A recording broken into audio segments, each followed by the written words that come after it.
Righty. So let us see how much I can recall. And I need to make sure I'm recording, because again, it's been a while. Alternatively, we could just re-listen to last session's episode. I re-listened. Did no one else re-listen? No. Shame. Either way, our band of adventurers, the Talaria, are making their way aside from Port Honor, intending to hide curs nearby before doubling back and heading to Port Honor proper to converse with Olivia with discussion of a disguise for him, on top of preparing for the next leg of your journey, wherever that may take you. After you had ran into Olivia early and discussed your plan with her, she agreed to hear you out, and in the interim decided to have you travel with her and her guards up until the crossroads to Orford. At that point, your paths diverged in order to ensure that Kurz is not spotted, and you headed deep into the wildlands. You spent the remainder of your day gaining as much distance into it as you could, running across a dwarven hunter that appears to not be having the best of luck. During the following night, while Mev and Aki began their watch, conversation was had between them, culminating in a confession from them both. The remainder of their watch was spent not doing what they were meant to be doing, and instead enjoying each other's company. And so, with Havelock and Kindling beginning their watch, that is where we left off.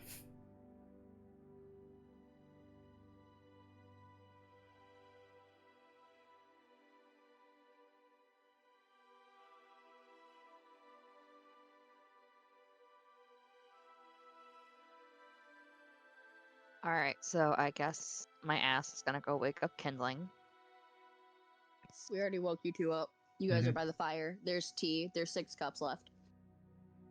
That's right. Goodness. Kindling, are we gonna roll to see how many teacups we have?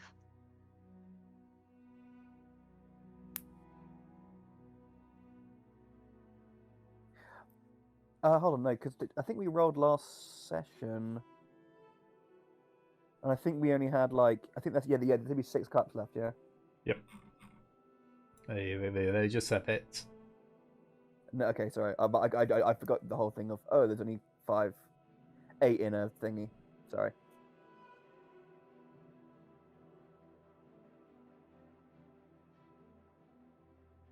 Susanna. Yep, okay. So Kindling gets 1 cup of tea. I feel too fucking nervous. You guys set the bar too high last time. What the fuck?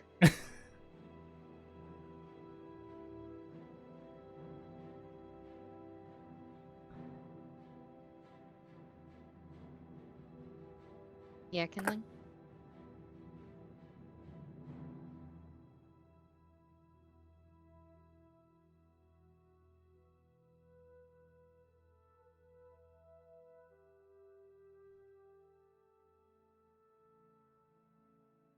Uh...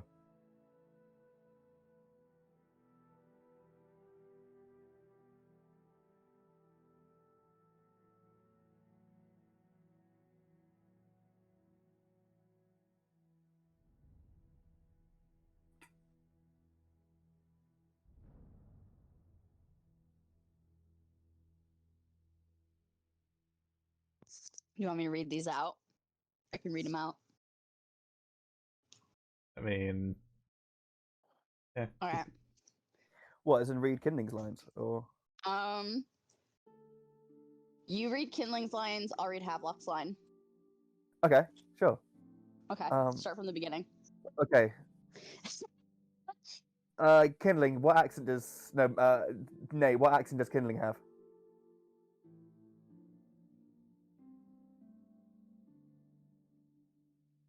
Be warned, I can only do like posh Scott. I can only posh Scottish or Russian or Australian or Cockney. Light mean. Germanic. Okay. Just do a very light Mev accent. Like So, extremely light. okay. So, have a look. I want to talk about Aki. You should put your voice deeper if you can. Sorry. Ah, boy. What about him? I don't know if you've noticed, but Well, there's a lot to notice. What kind of thing are we talking about? this is a cool idea. I like this. This is great.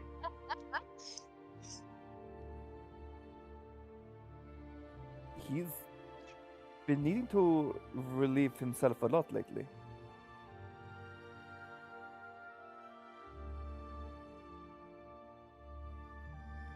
Is this really the conversation you're having? You're the one that put the predicament upon Aki. Correct. Jesus. Just means you need to stop.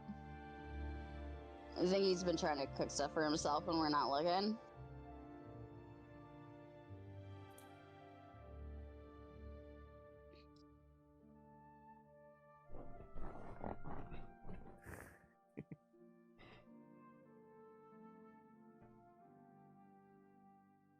God, I'm now gonna have to change it from I might have to change it to going from has the squits to has IBS.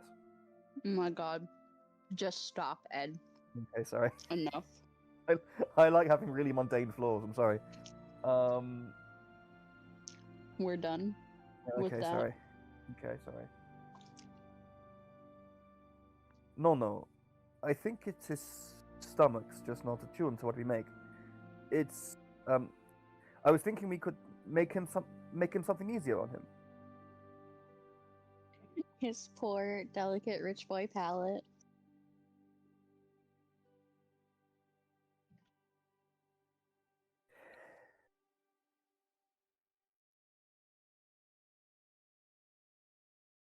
Ah, so bland and boring. I think we can make some oatmeal.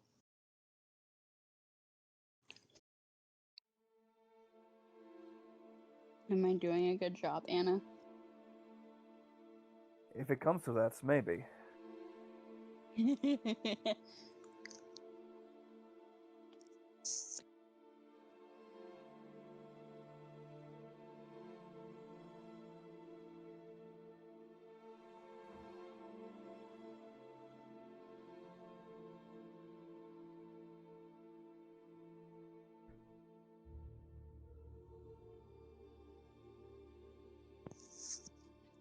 For spice, we could get cinnamon or maybe some apples for his.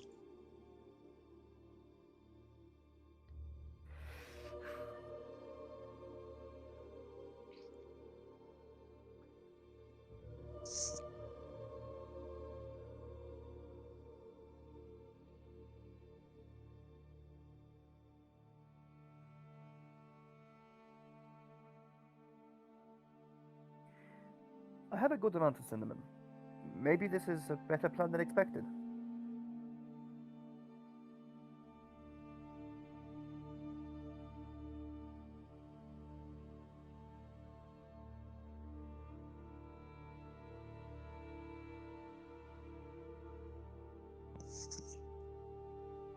You think he's eating too much fiber, though? Jesus fucking Christ, you That's guys. not how fiber works. I thought fiber bungs. Okay. You don't get diarrhea from eating. Okay, never mind. I don't know what that is.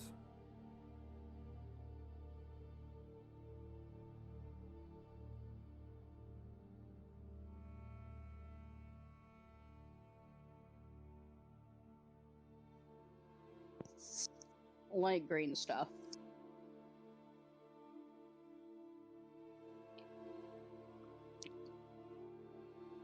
Lots of things are green. Have luck. Yeah, dude. I feel like we're dealing with like both of them have like a -2 in intelligence. Yeah, so it's just like, yeah, so it's just like Aki, I heard you were unwell, so here, eat this grass. It's like, okay. That does actually help animals. It does, but it also ruins your teeth. Mm-hmm. Oh, maybe. We can't really prevent that with his stuff. Stuff? Okay. Stuff? Question mark? His druidness. Is druidness.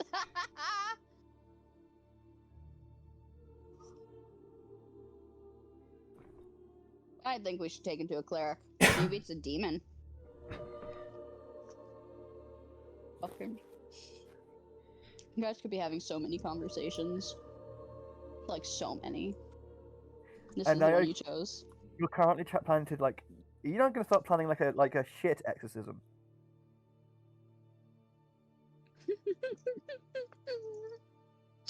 You think so? I never thought a demon would make someone do such a thing. Oh my god. Telling you right now, this is a sign to stop, Ed.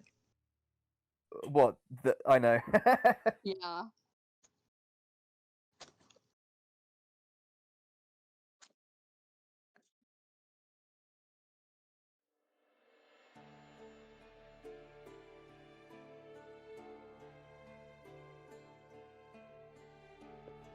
Okay, just to be nice, I'm gonna take it off my floors.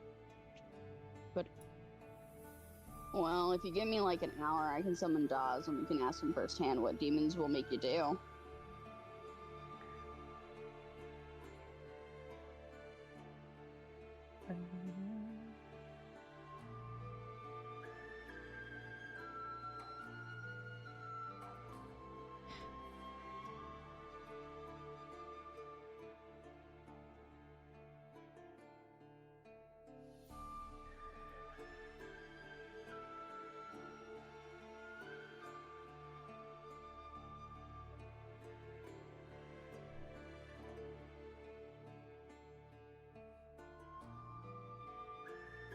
Oh, his vacation's over? If you'd like, go for it. Go for it. I've kind of lost the German a little bit. I can only read camp German, which is annoying.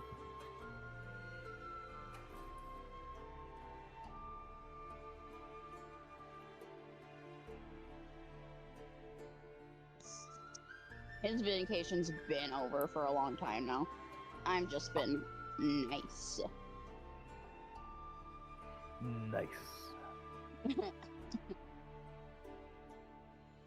Okie dokie. So, you take out your supplies, and after a little bit, you resummon Dawes. And these other page just looks around, it's like, oh, good. We're not in the jungle anymore.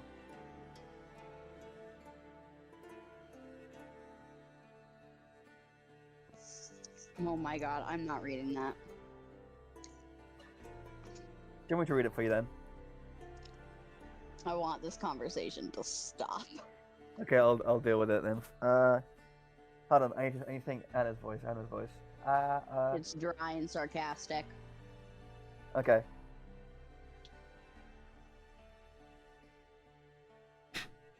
Hey, Daz? Talking about Havelock's voice.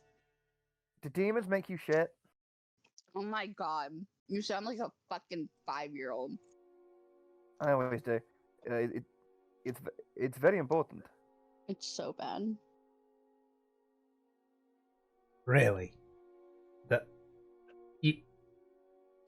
you bring me back, which I know you're gonna do, but this is literally the first thing you ask of me? Really?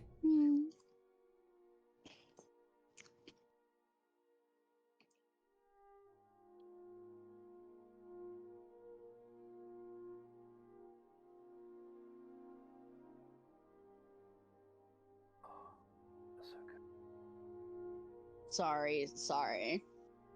On your time off, make any friends? Eat a soul? In order. Great.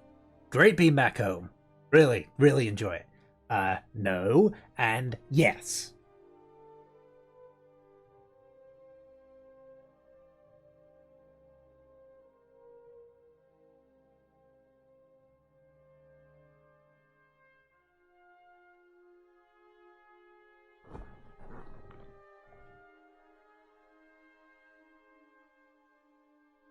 Okay, so like, what does the soul taste like? Can you bring some back next time so we can cook it?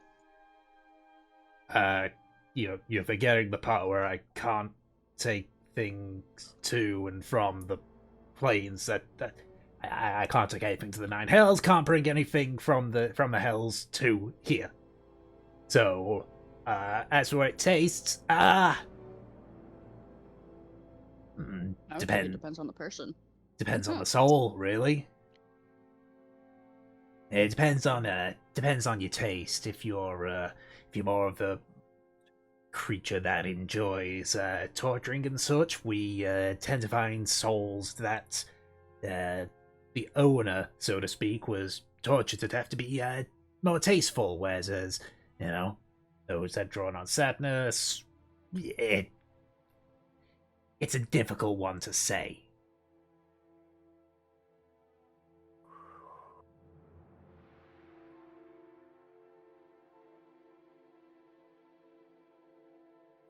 Oh shit, sorry.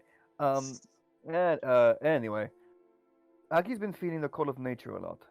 Havelock thinks it might be demonic. Healing, we gotta go to hell. Sure.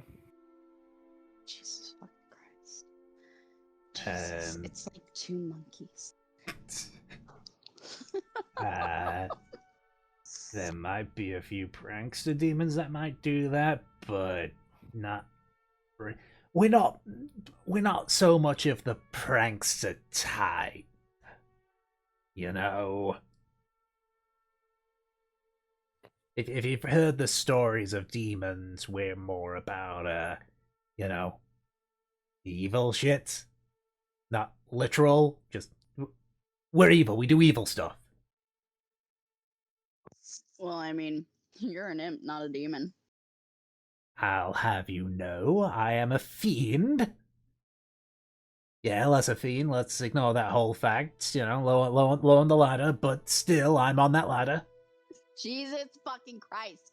Jesus Christ. I can't deal with you people.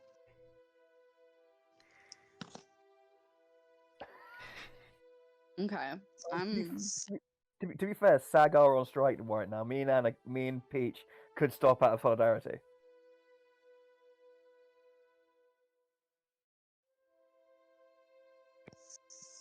Yeah, I'm done. Anna, turn your microphone on. I'm fucking done. There are literally so many conversations that you guys could be having. Like, so many. I think it's funny. It's funny, but It it's was also funny stupid. for like a few moments. And now, yes, it's very stupid. Fucking.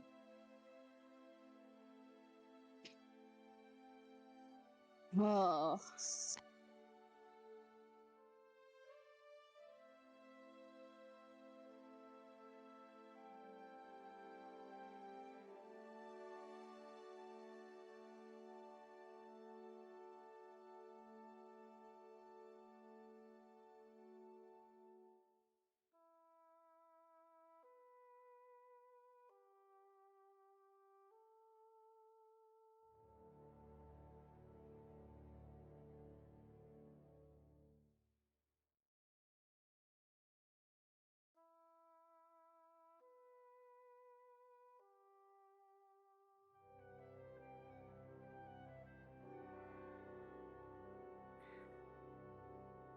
I mean, I don't mind doing kindling lines.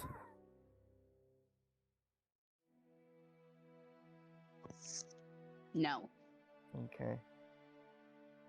I mean, someone else can do Havelocks, like Tom or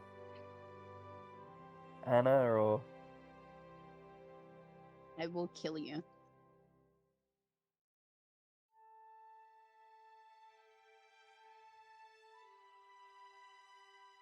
I'm done with the bowel movements conversation. Jesus.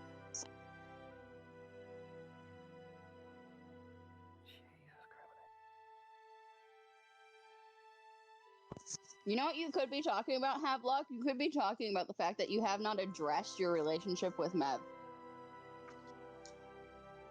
No. Could be actually learning about kindling. Could be talking about anything else with Aki, like how you just had that conversation with him.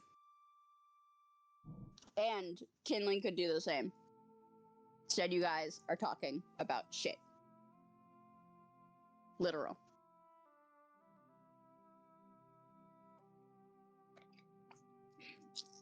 So I had lots of choices for content. This is what we got.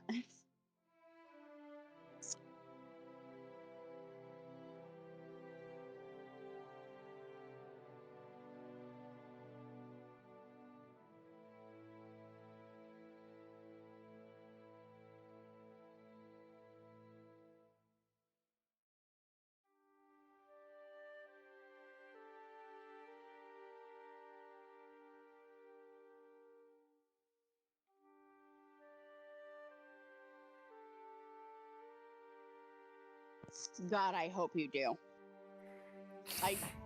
Please, this would make it so much better for me.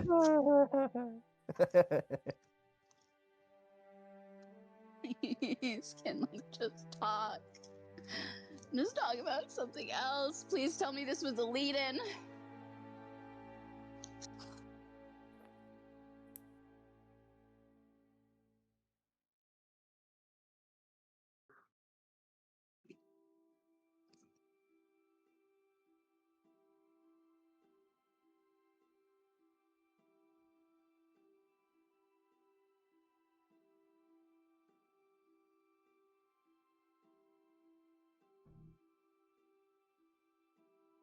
I'm gonna fucking kill myself. I don't know what that led to, but it feels like it led to nothing. Oh my god. I feel like you're genuinely not okay, Pete. I'm not okay. It just kept going. Yeah, it does. I mean, it's... Okay. Alrighty. You are done, Ed. Do you understand? Well, like professionally or with... You're done with the bit. Okay, the bit is over. Bit is over. Bit is done. I'm done. Okay. Oh my god. Do you want me to literally send you the screenshot of my of Aki's pause so that so I can show that that has the squits is no longer in there?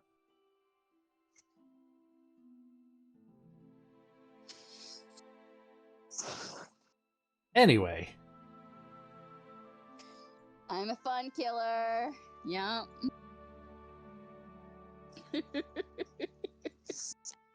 so as the two of you begin your watch, Avalon, you're distracted by Dawes basically wanting to be brought up to speed. So while you are able to keep watch, you are having to focus sometimes on explaining all the stuff he missed since... What was it? I think he got spotted by a troll in a Morag.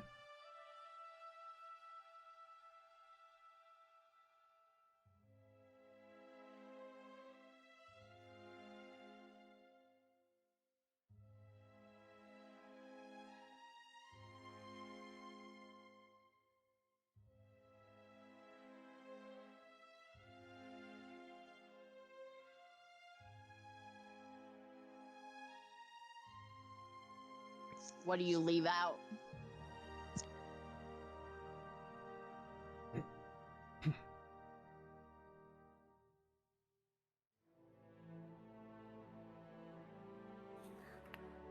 Does Kindling hear this then? I mean, she's about to learn an awful lot about you.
Well, been a couple of days, clearly.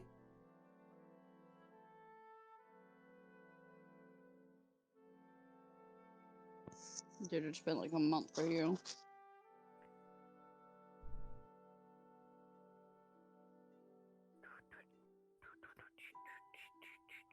That was before we even got to Rathdrum. Mm-hmm.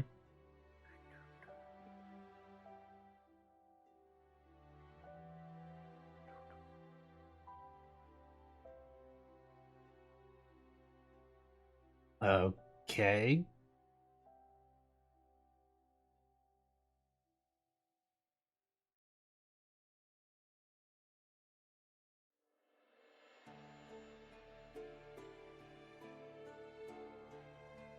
See, I feel I win either way on that one then. Titties and a vacation? Woo!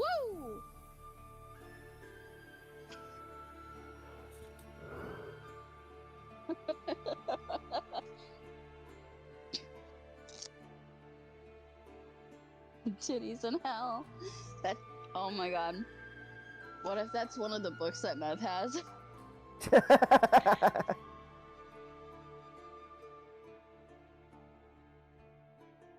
You see, he does his eyes so like shifted. That's like, fine.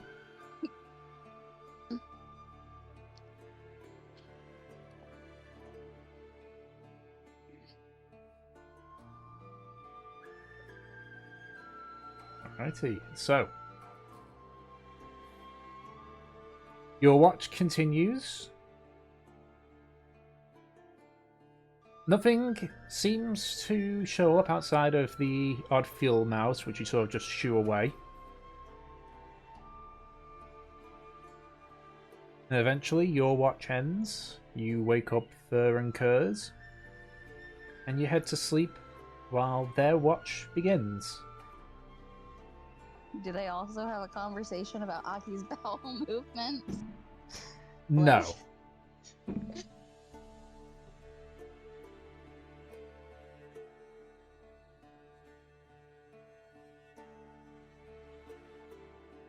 No, they do engage in conversation, but nothing in regards to that.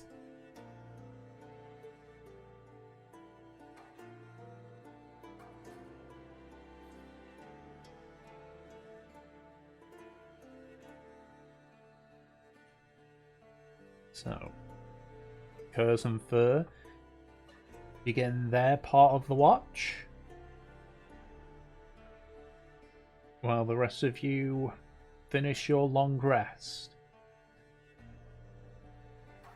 Energy for the morning shift. Eventually, you are all awakened by Fur and Kurz. Fur being more gentle with the waking up than Kurz is, who kind of resorts to pretty much smacking his tail against the side of the tent.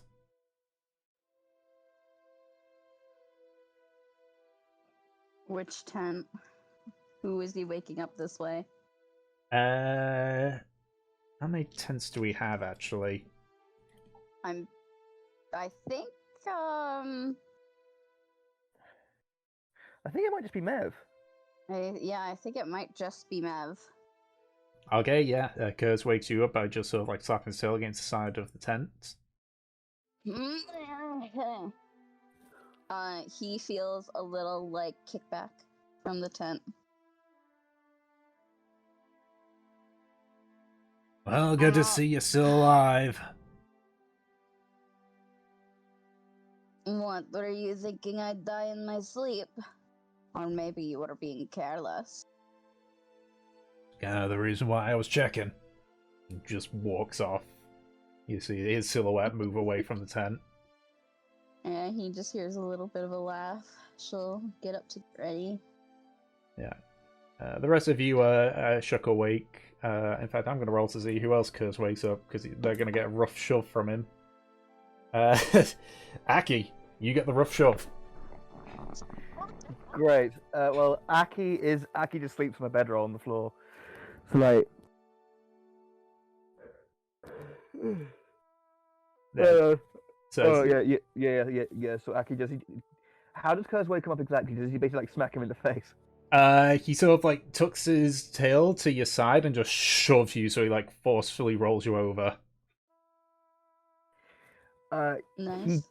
He does hear like Aki like let out a scream and like bolt awake, and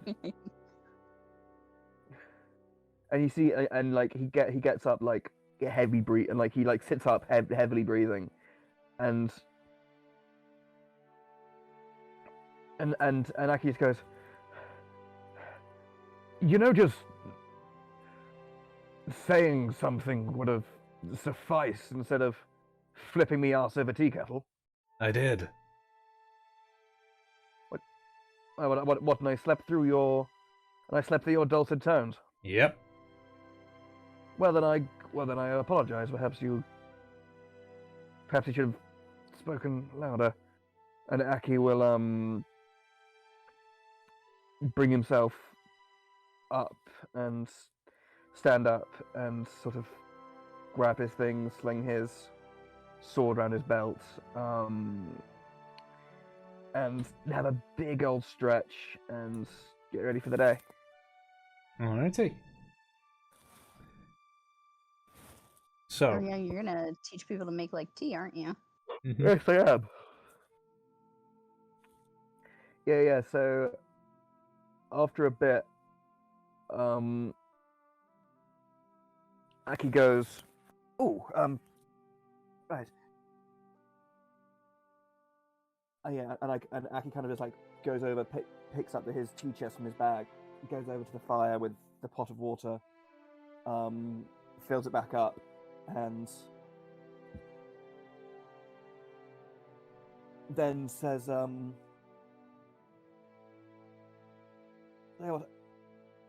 would anybody that this fine morning fancy a cup of tea?"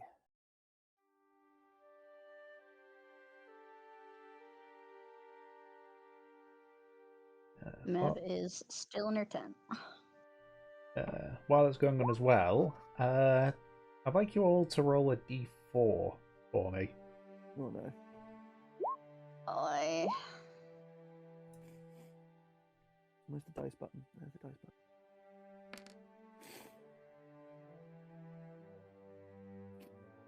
Yeah, boy. Okay. Jesus. Why are you all wasting your naturals on a 4? Havelock. You like begin to rummage in your bag just for like your regular cooking stuff, and the first thing you find is a few mouse droppings. And you sort of just checking the bag properly just to make sure there's nothing in there. There isn't, but you can see a small hole's been gnawed on the side, and some of your rations have been eaten, it seems. There's like little tooth marks from field mice. You're not too sure why, but you have lost... Okay, you only lost a single ration. There's a few that have been nibbled elsewhere, but they're still serviceable. looking over, you actually see Fur looking at basically the same thing. And you can see several of her rations are just eaten up to the point where they're not really usable.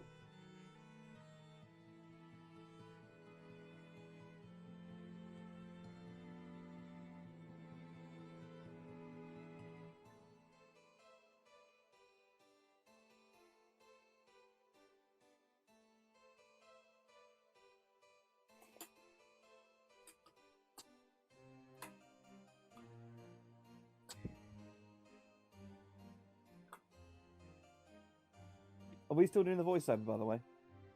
No. Oh, okay, that was fun.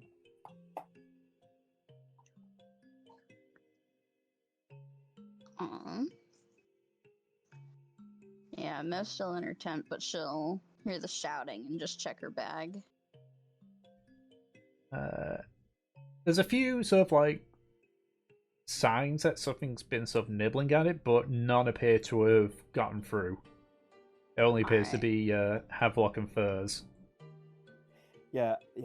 Aki will suddenly, at this bolt over, double check his bag, sort of have a sigh of relief that no one had a nibble at his stuff, and then just go, right, new Talaria rule, as much as possible, when we make camp, we need to keep our bags above ground. Sling them up on a low-hanging tree branch, or bundle them together and do that way. Just make sure that it's off the ground, so that way the rodents can't nibble their way in and have their way with our stores.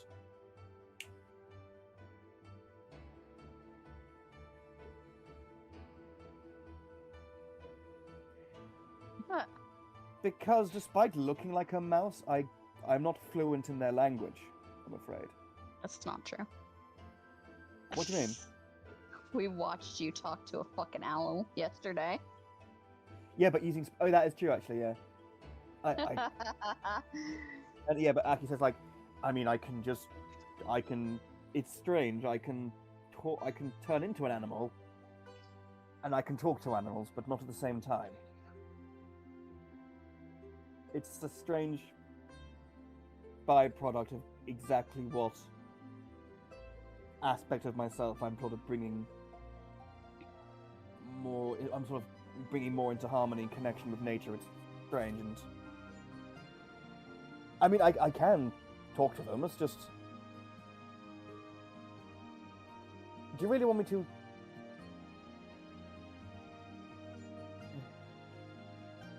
Fucking. Yeah. Yeah.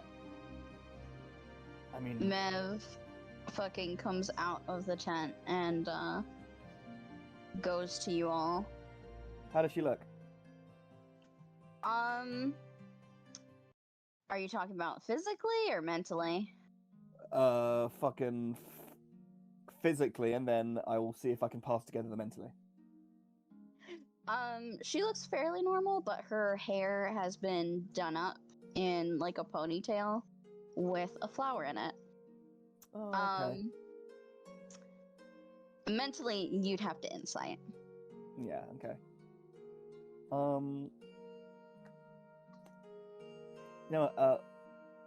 Aki, when he sees you come out of the tent with your hair done up and the flower in it, he does sort of do like a... He does sort of crack a slight smile, and there's like a sort of... and an intake of breath. And then he goes back to... And then he kind of snaps back to and goes, the offer still stands, and I received no response. Did anybody fancy a cup of tea? That would be great. You too. And she gestures to Havelock and Kindling.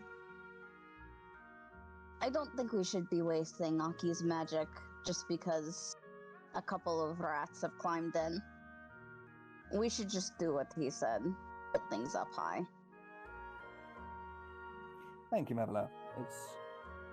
mice and rats are famously fickle, and their loyalties change from clan to clan. So I would have to enter negotiations with each What, the Rat King? party every time. No, a rat king is actually a very tragic situation, and they're much more of a sort of. shakes her head. I don't know why you know so much about the rat society. But Well, you think the fact that mice exist everywhere. It's sort of you have to have at least a passing knowledge of these sort of animal command structures. It's rat. she she grins at you, but she turns to look at Kinley. Fucking. I mean, if you want to deal with it, go ahead. There has to be something though that we could use to lure them away. She thinks. I can't remember what they do on ships. I think they just fucking stab and catch them. I think so. Yeah. Yeah, that will get a cat. Well, yeah. Yeah, which is fucking. I could use, and she takes out her mystery bag. Could use this. Have whatever comes out be on Mouse Watch.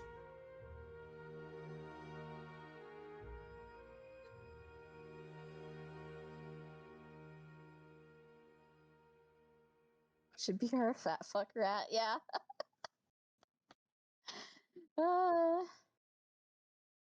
The literal giant rat.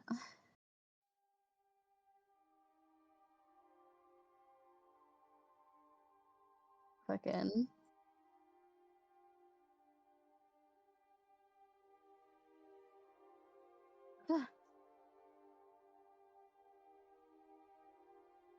Is Dawes back? She looks around.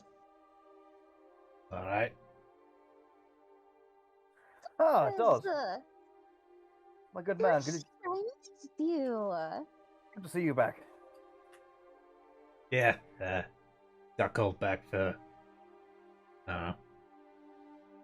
She is going to go for a hug.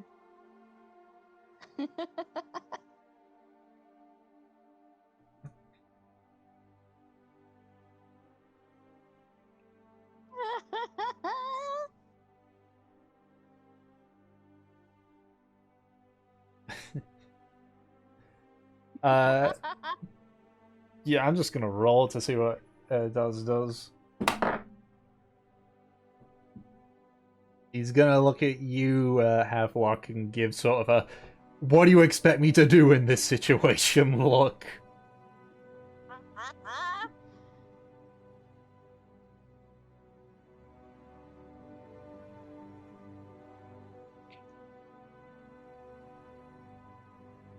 You're shaking. How stealthy are you being with this, Havelock?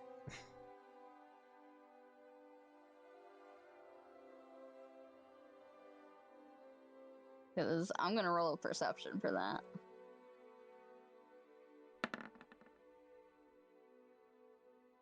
Ah, she doesn't see it. There's Aki. Hockey sees everything. And he can His lip pass read. is higher than that. Yeah.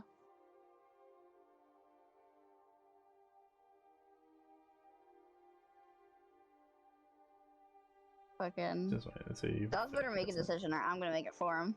Okay. As you sort of approach, he sort of like flies upwards. It's like, hey, yeah, 1 second. Let me just, I need to, he just sort of flies off towards a brush nearby. Aw, are you shy now? She calls after. Can't let him do his business in peace? Jeez. She turns around to everyone.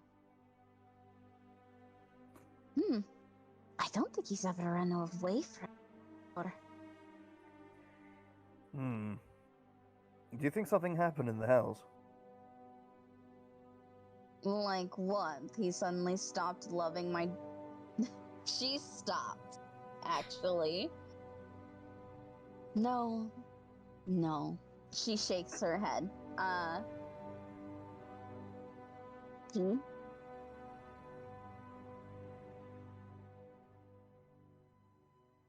Yeah, gestures over. Like, go, Aki, get going. Okay. Actually, actually, I tell you what. I think it's. I can't help but think I've been awfully greedy currently. To keep the. I see every time I make tea on the first watch, it's evacuated as soon as I wake up. So clearly, you must all enjoy it. So, wouldn't it be conducive if I taught you all how to make it?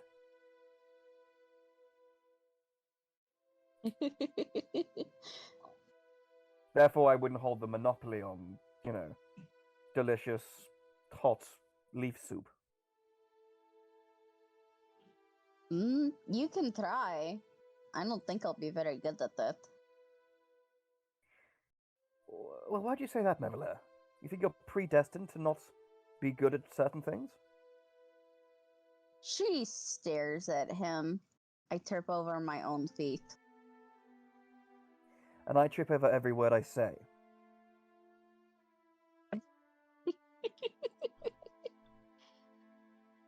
I'm just saying, I'm not perfect.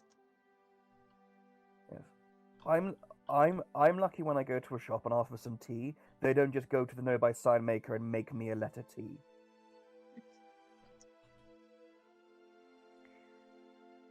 Anyway. So, we have to think... We haven't even been to a major city yet, okay? Oh my Okay, god, yeah. that's gonna be great, though. Yeah. We get paid soon. Yeah, so Aki will start talking through how you make tea. So you're talking about how you start with a base layer type of tea, depending on what flavor you want. So he talks through regular loose leaf tea, then black tea, Assam, jasmine, green tea, herbal teas. And then he basically says, and then he starts talking about how okay, once you have your base layer down, then you can start adding more flavors. So if you want with smokier dried out tea, maybe you want more sort of earthy herbal tones to go on top of it, or if you What is want it for teaching? He rolls performance, I think. Yes. He rolls performance and we roll intelligence, right? Yeah. To see can I how roll well you advantage, 'cause interpret. I do know a lot about tea.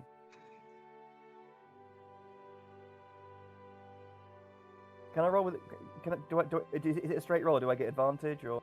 I'll say, given the fact that your grandfather taught you significantly, I'll give you advantage. Actually, I've got an idea that I might do. Hold on 1 second. Oh, it's so annoying. Oh, bums. Okay. I always forget that enhanced ability is just the raw. It's not all skills affecting it. It's just the raw stats. That's annoying. Mm-hmm. Okay, so Just the skill check. T 16. That's not bad. Not bad. All That's an right. 80. No bollocks. No, does that mean you don't get it?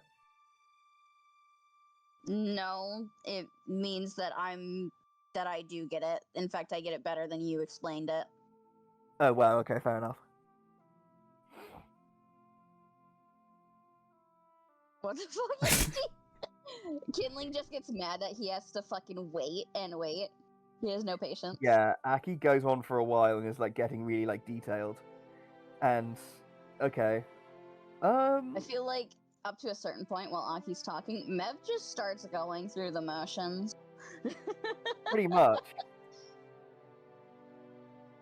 Yeah. And thankfully, making tea isn't becoming proficient in a skill like Corey and such.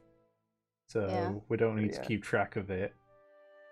So I think Mev and Havelock now can. Yeah, you guys can now make tea basically. Yeah.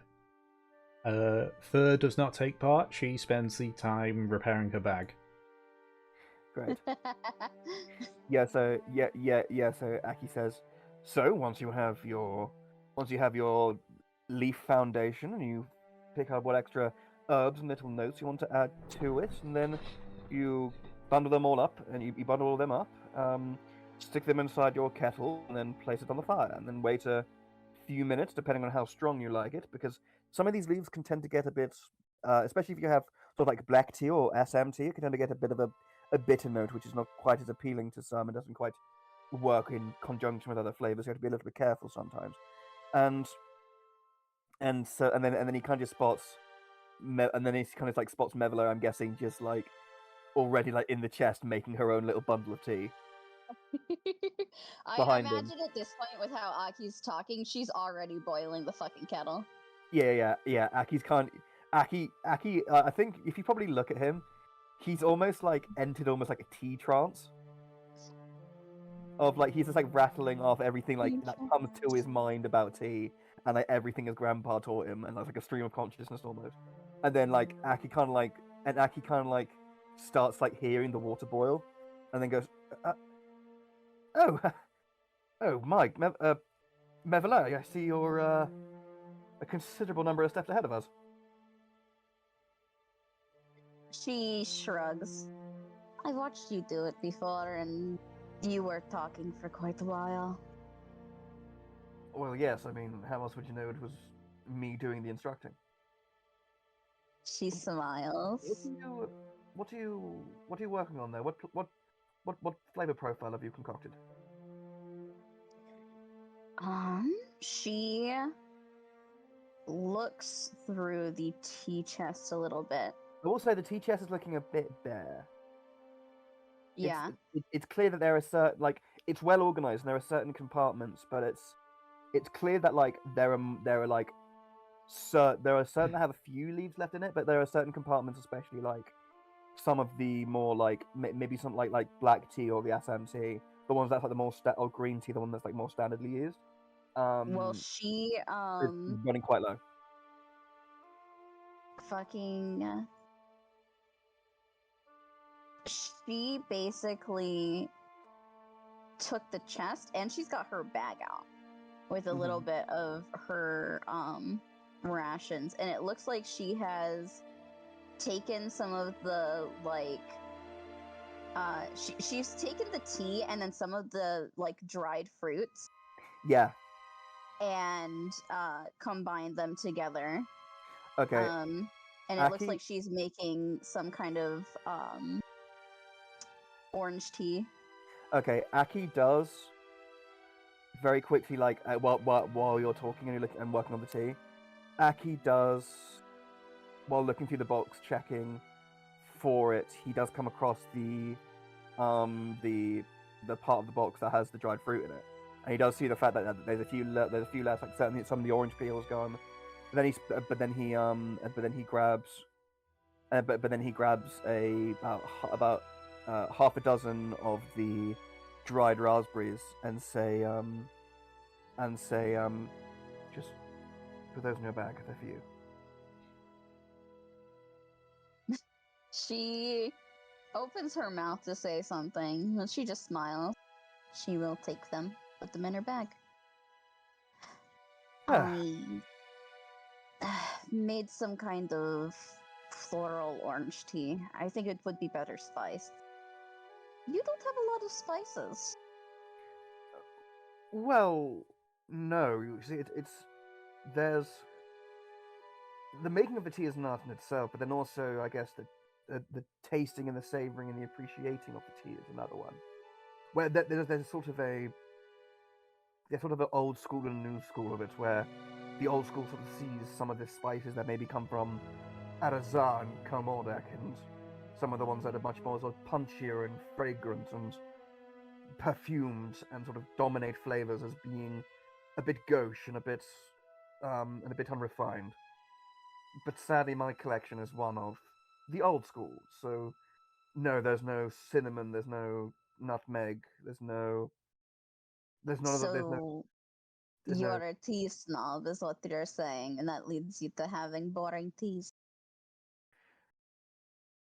I'm She grins. Aki does go to think, and then you do see him pause and almost like you do see him almost sort of like zone out for a second, and then he does crack a smile and go,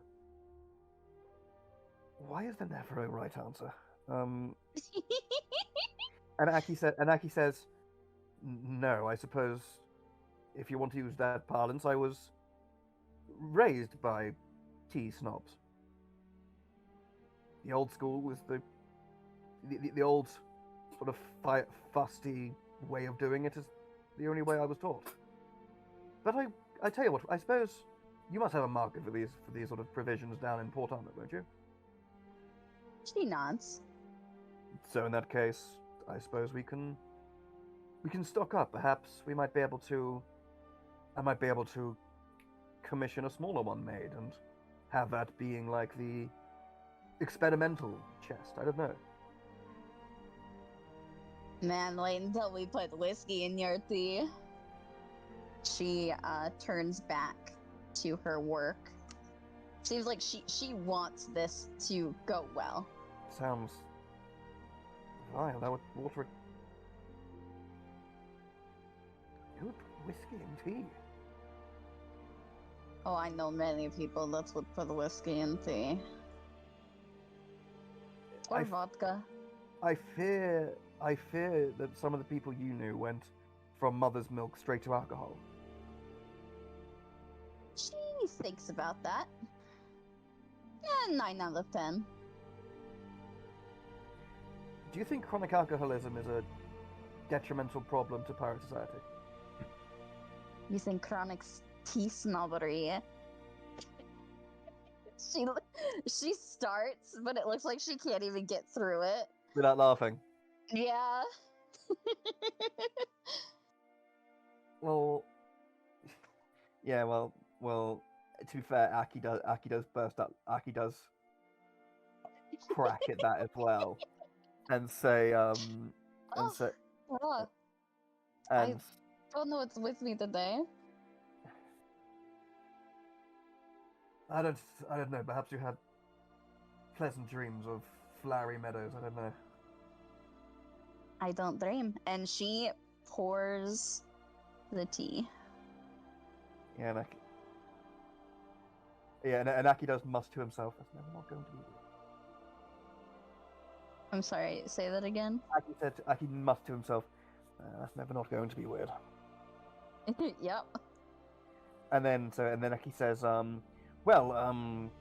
kindling, have a look. I tell you what, here, how about you have a smell of some of these? And Aki will bring out like the little internal boxes of the different tea leaves and say, well, which one do you think smells the best? That can act as the foundation of your first batch of tea after Mevalair is done.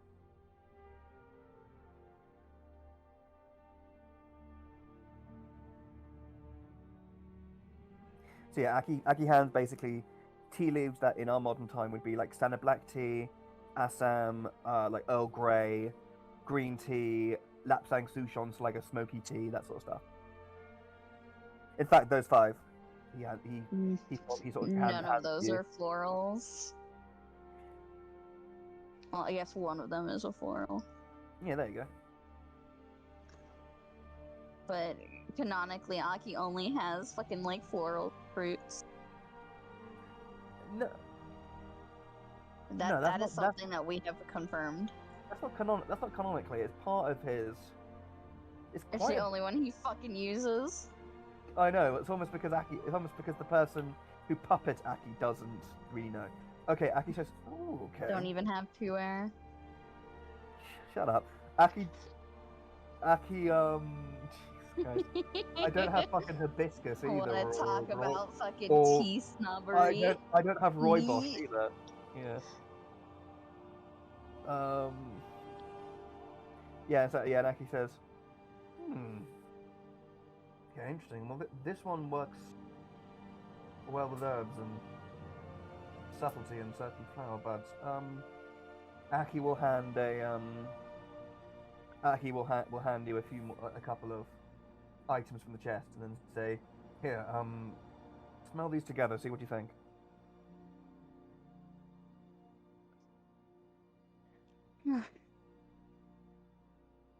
Kidling's just gonna take the fucking leaves and like shove them in his mouth. Yeah, Aki just goes, Kindling, are you okay? You seem a world away.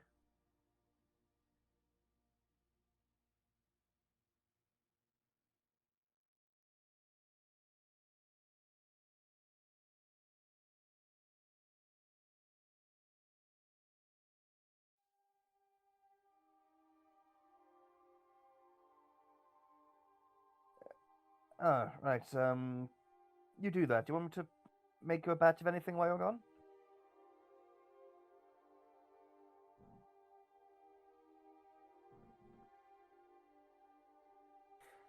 I do you like the tea I usually make for the overnights?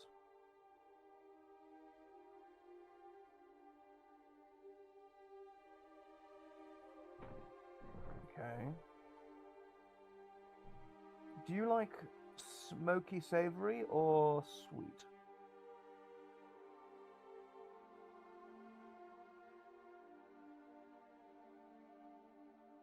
Hmm. All right.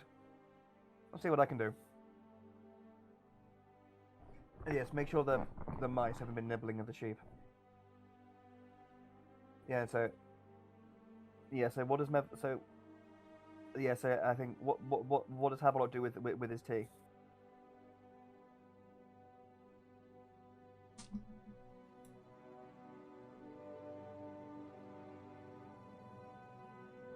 Nice. I've only just realised we only have one kettle. I mean, Mev already poured her stuff, so. Okay. How does Mev's taste? Well, I already described it as kind of citrusly floral. Okay. No, I was more checking like how did it come out? Like, was she happy with it? I did roll pretty high on my intelligence. She did. And so like Aki says, turns around and goes, Mevela, how are you getting on? I With think your it tea, my turns dear. out well. Okay. She hands it to him. Okay, and Aki will first of all like bring the tea up to his nose, have a sniff of the steam, and then we'll take a sip of it. And I go, that's very good. Excellent, in fact. She smiles and she's going to pour a cup and gonna bring it to Fur. It's very tasty.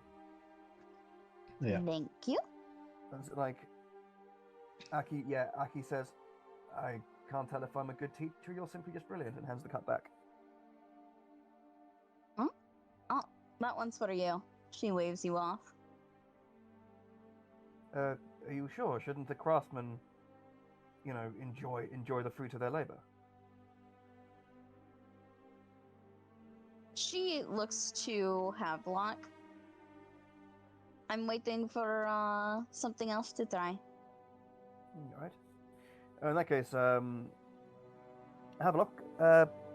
Here you go. And Aki will take the kettle up from the fire and hold it over to Havelock and say, "There you go, dear boy. Throw those leaves in there."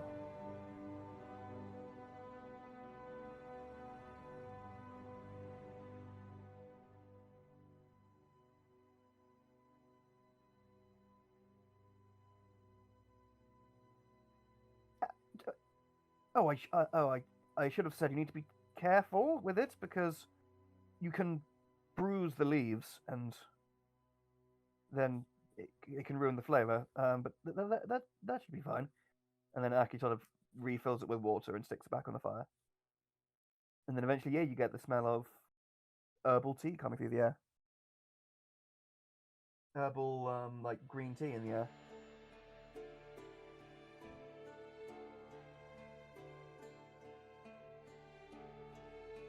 And then, so Aki says, so I think, if it's okay, I think I might in future now leave the tea chest either on a log or somewhere accessible to the campfire so people can make beverages as and when they please. Mev immediately looks at you. You should just get another tea chest. One that can be public. Yes, but I fear, I don't know. Well, I mean, my tea chest can be public. She looks like she does not like that idea. I mean, I can see if I can find a provision somewhere at Port Honor, a carpenter, to see if they could recreate this chest at maybe 0.5 larger, I guess. Lucky. Just get a different chest. That one's important, right? Very. Exactly. Okay, I'll see what I can find and what honor. Try not. It's like that. It makes her feel better. Okay. Alright. So you finish with your various morning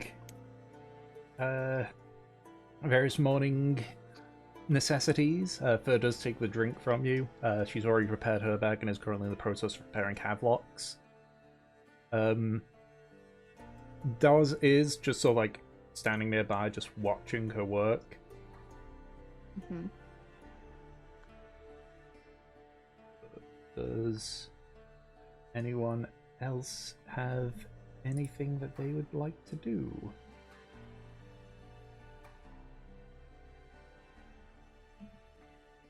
I don't know, does anyone else? Let me check. Yeah, sure. So you're just asking how the sheep are doing?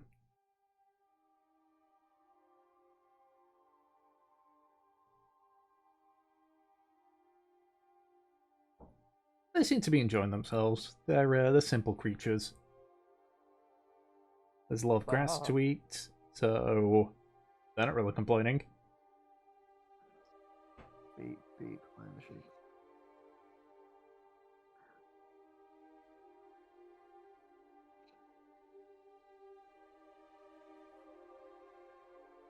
I do think, yeah, I think whenever everyone's packing up, and sort of Aki's drawing the water out of the it's sort of washing out the cups and drawing the water out and collecting it all up.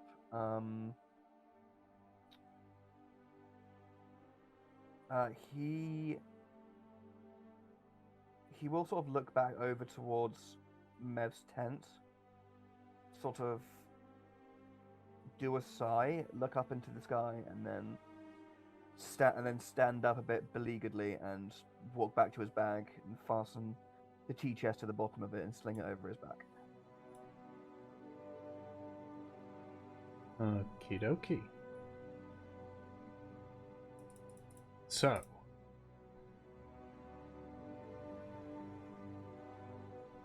you continue to make your way through the countryside. So, I need... who's next on rolling the d8s? Don't remember. It's been a while. Should we just go from the top? Well, I think it's Kinley or me. Okay, go ahead. A 2. Okay, roll another d8 for me, please.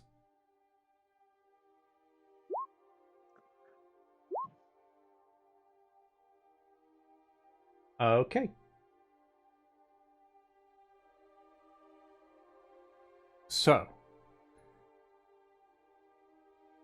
you continue heading in a southwesterly direction. At this point, the terrain is getting a little bit hilly as you're getting closer to the cobbles.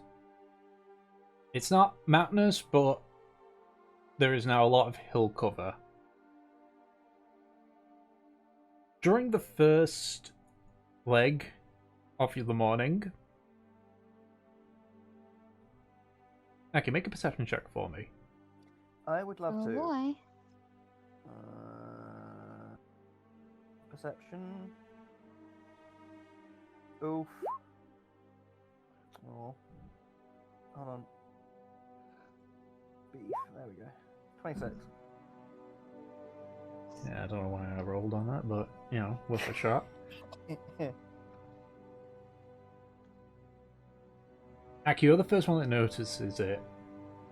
You see, somewhat in the distance over the crest of the hills, something that's it's still a sizable distance away, but it's heading parallel to you, basically. Mm-hmm. What is it? It appears at first it looks like a humanoid creature. And while it is standing on two legs, this looks more. You've seen a similar creature like this before in Embar during the tournament. They were gnolls. You think they were called? Oh, okay, interesting. And it's just sort of like looking towards it. You see him dip over the ridge of the hill out of sight. Would Aki know anything about gnolls?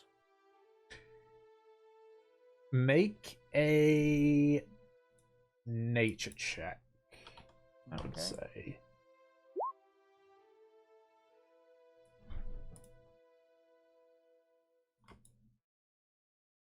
60. In a way, gnolls are sort of like bipedal, like wolf packs almost. Far more smarter than wolves themselves, and a bit more religious. Essentially, you see them kind of like if a wolf got smarter and learned to walk on two legs. Mm-hmm. But they still hold a lot of their more wolfish tendencies. Okay. Hunting in packs and essentially being merciless. Okay. Aki will suddenly will be walking down the road, sort of in his own little world, and then will suddenly just stop, hold his arm out to stop everyone else, and go, wait, Hmm. we're not alone. I think I spotted a gnoll at the dog wolf men, just over that ridge. They can be Mm, they can be tricksy, deceptive, hunting in packs, ruthless, merciless. then We need to be on our guard. she nods. I wouldn't worry too much, but you're right. We should try to be careful if we can. All right. So we need to keep an extra eye out there. They hunt. They travel in packs and are known to run ambushes on unsuspecting prey. We need to be careful. And Aki will. I keep saying this like we have not fought gnolls before. Have we fought gnolls Never before? seen them before. Yeah, we have. When did we fight gnolls before? Like way back in the beginning. I'm pretty Okay. sure it's where the crispy thing comes from. Oh yeah. Okay. Yeah. So then Aki will keep moving forward, but much more sort of alert, and you can see like his like eyes like darting everywhere. We And, could like, stealth. we could stealth. That is true. Yeah. In fact, should we stealth? I think so. Yeah. For pass without a trace. In that case. Yeah, sure. Oh, okay. Never mind. I offered, Okay. but okay. Fucking. At least that's a plus 10 Havelock.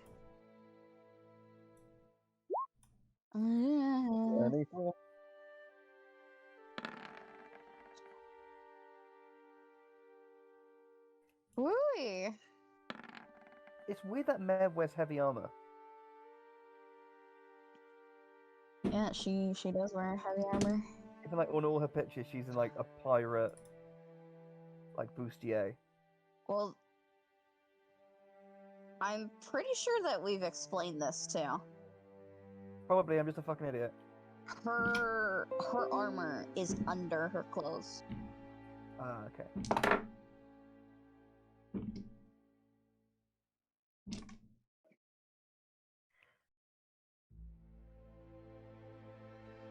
Alrighty. Oh fuck! We need to hide the dragon. It's a knoll. We need to hide the sheep. Yeah, that's more like it. Havelock, invisible the sheep. Just plug in. And if they die, they die. I can only say one of them kindling. Which one are you more attached to? Which one have you grown fondest of? Who is your favorite child? Legit though. I am making lychee flavored green tea. I was like, what the fuck? I make tea. I wait for my ramen to be done.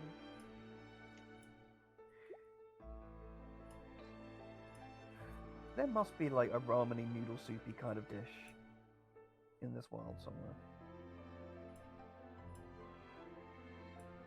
Okay, so you slow your pace down a little bit in order to try to be as stealthy as you possibly can.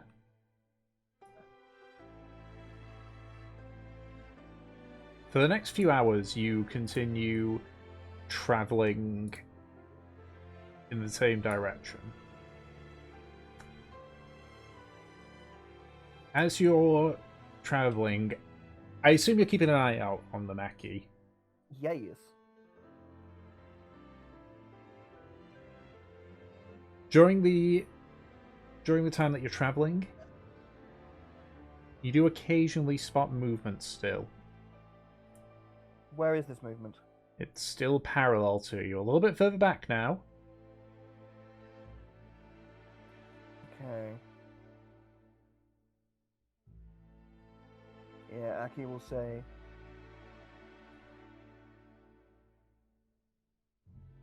They're behind us now. I don't know if they're tracking us or we just happen to be following the same direction, but we cannot afford any kind of assumptions here.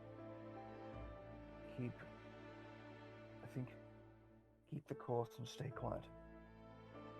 And Aki will keep moving while still staying alert.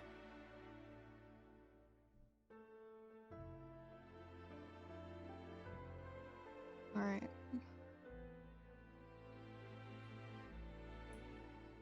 Okay. I'd like whoever's next to roll a d8. Yep.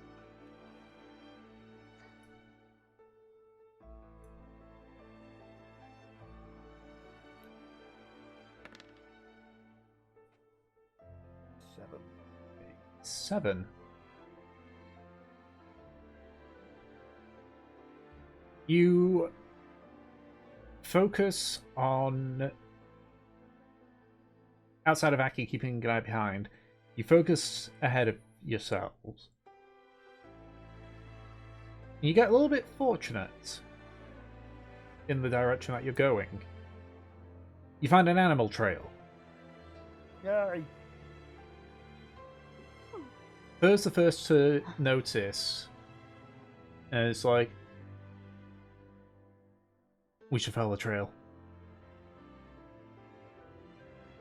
It'll be fast. Absolutely. It'll be faster, and typically, it means it's can have a lot of things around there. If they're chasing us, then who knows? Maybe they'll prefer to go for whatever's on this trail.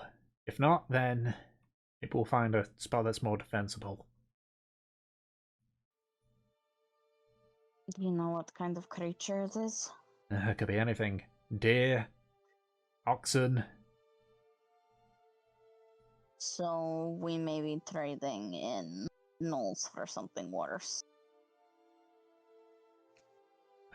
Me and Gillen could always have a chat with him, maybe convince him. I mean, I can see if I can parlay with them.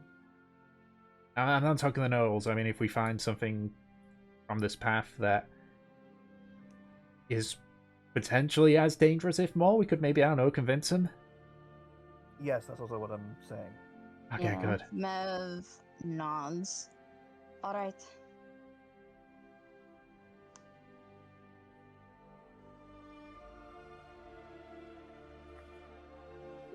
No, let's wait. I can.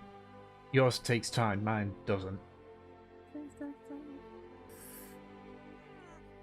Oh, speak with animals isn't. Oh, speak with animals isn't concentration, so I can still speak with them while being sneaky. Okay, that's good. Mm-hmm.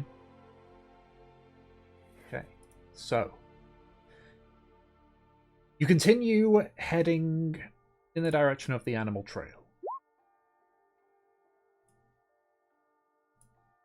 Unfortunately, you don't see any creatures, or at least ones which you could possibly convince to maybe fight these gnolls that are still following you. Eventually, the sun begins to set. And at this point, even with your skilled sight, Aki, you start to struggle to see them. Okay. Yeah, Aki says, right, we need to start. We need to set a camp immediately. I fear we may be attacked in the night. We need to find somewhere with good cover. We need somewhere where possibly we might be able to defend. I don't know, something like an alcove or a cave opening, or a shallow cave opening, or somewhere where we can have our backs to, so we only have to defend from the front.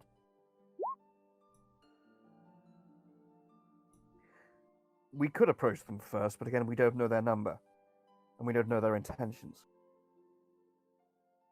If you think that a boon could be gained by possibly getting the drop on them, or scaring them off, or proving that we're better fiercer combatants, then if you believe that's the correct way, then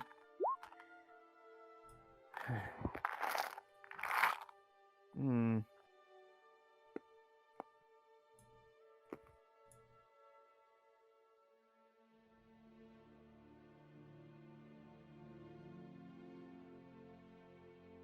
I suppose Dawes could be, if he likes to, awfully frightening.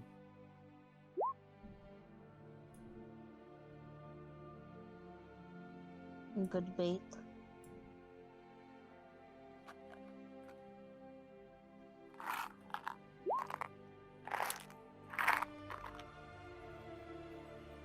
Yeah, I heard. I don't like it.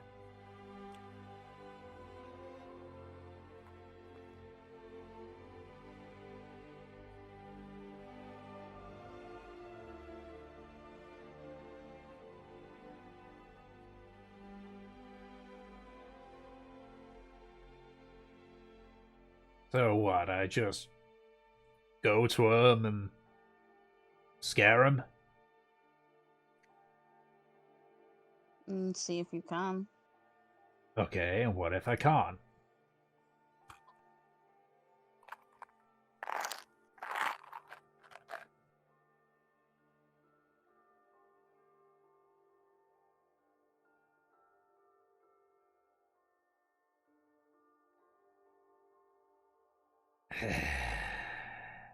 Alright. Just like clicks his fingers and you watch the turns invisible. Right, well, see you in a few minutes, or however long it takes for me to get back. And Yeah. you don't see it, but Half-Like, you do feel him like push off your shoulder as he takes flight.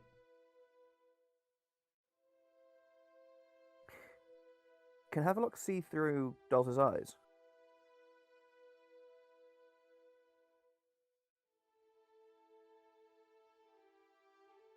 Okay, just wondering.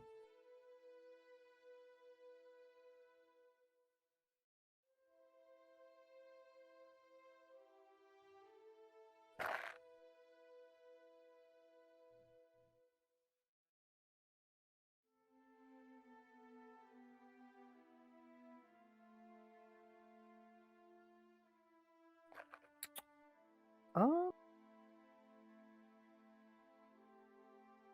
don't know. Probably have lots. No, Aki's in front.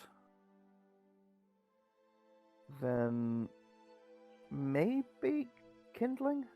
Realistically, it'd probably be either kindling or curs. Yeah. Means Mev would be taking up the back.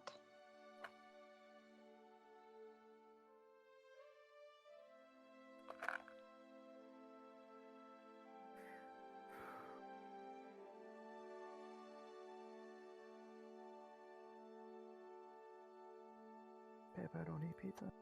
Alrighty. So, you look through Daz's eyes as he's flying towards the knolls. The entire time you can hear him muttering to himself. Oh yeah, sure, welcome back, Daz. Oh yeah, hey, you want to go towards these knolls who might be hunting you down? Oh yeah, sure, that's gonna be fine, great. Hey, you'll get a vacation. Yeah, sure, excruciating pain and a vacation, great. Fucking... It takes a few minutes. As... Dawes is the one that needs to be unionized. It takes a few minutes as Daz sort of like puts himself at a elevated height. At this point, because I'm pretty sure Daz has dark vision. It's not like super dark, but light is getting a bit more difficult. Oh, shit.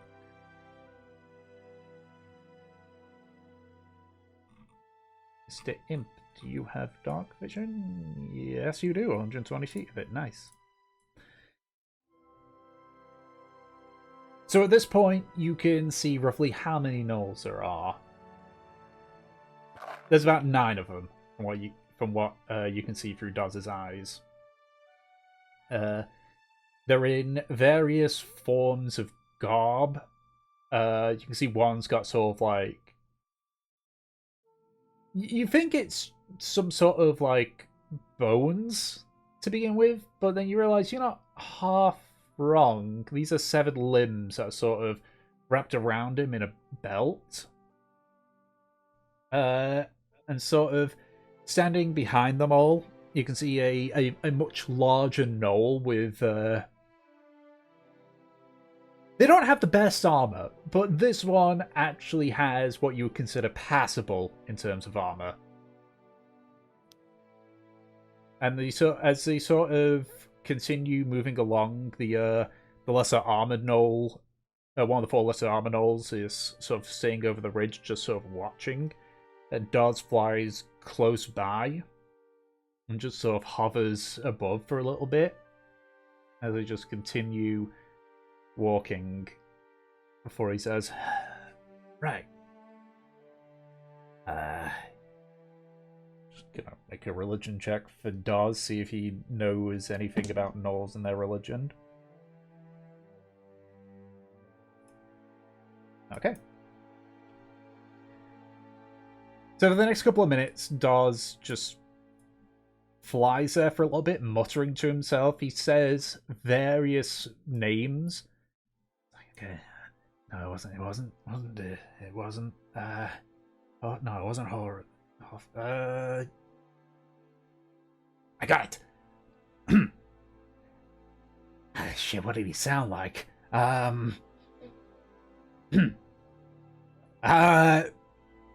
this point, he speaks up loudly. You hear me, gnolls? This is your god, Yinogu. I am your lord of slaughter. Though I've come from the abyss, I tell you to not waste your time with these weak and pathetic mortals. Instead, you should spend your time hunting tougher game in the mountains. In the mountains. I remember you in the mountains. Oh my god. So go now. Leave this place and continue your hunt elsewhere. I'm gonna make a persuasion check with Daz. Unfortunately, an imp isn't very good at imitating a demon lord. But then again, does have a decent persuasion, so... Okay. Okay. You watch through Daz's eyes as several of the gnolls stop and begin to talk among themselves. Not in a language you can understand. So I believe, yeah, they gnolls speak Gnoll. Several of the lesser armored gnolls sort of like pull away until the more heavily armored one sort of stamps his glaive down on the ground and barks out something loudly. They all stop for a second or two before the gnolls that were moving away just sort of like rather dejectively make their way back towards the group and continue following. At this point, Daz is like, right, okay. And be it is. So he's going to fly down, and he's going to attempt to sting one of the gnolls. Advantage, because I got no clue he's there. Oops. That is a 12 plus, yeah, that'll hit. So, one of the gnolls takes...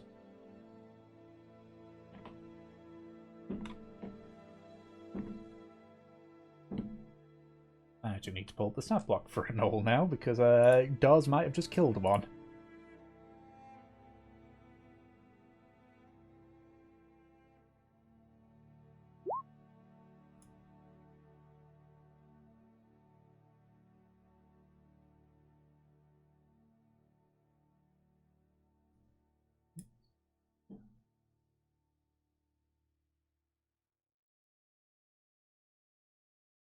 Okay.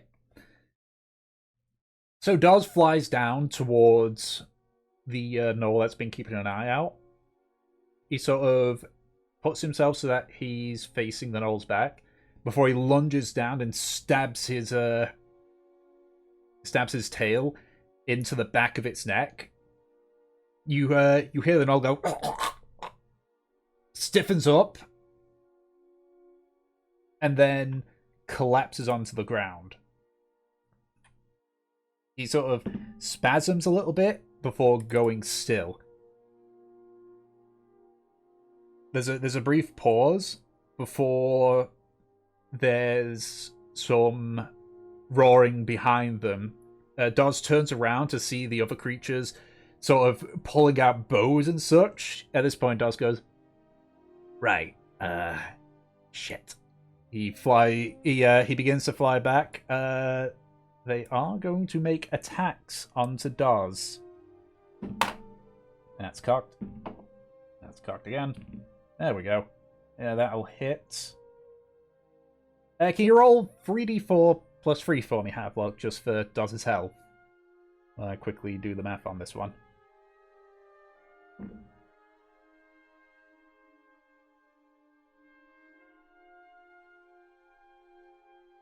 Oh, yeah. Daz starts flying backwards. He sort of turns around, and you sort of watch as the armored gnoll so like draws back on his longbow, aims upwards, pauses for a second, and lets it go. You see the dart of the arrow flying right towards Daz. You blink as the arrow gets right to, basically fills your entire field of view. And as you sort of like clear your eyes, you're back with the group.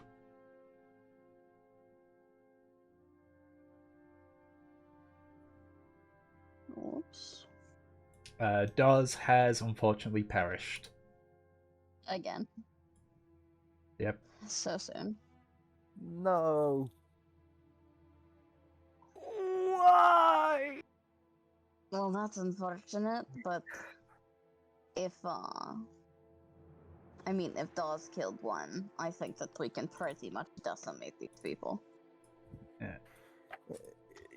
Yes, well, hopefully it doesn't come to that. As you're saying this, Aki, you can see the group in full is now still on the ridge, sort of charging basically towards to the side of you guys.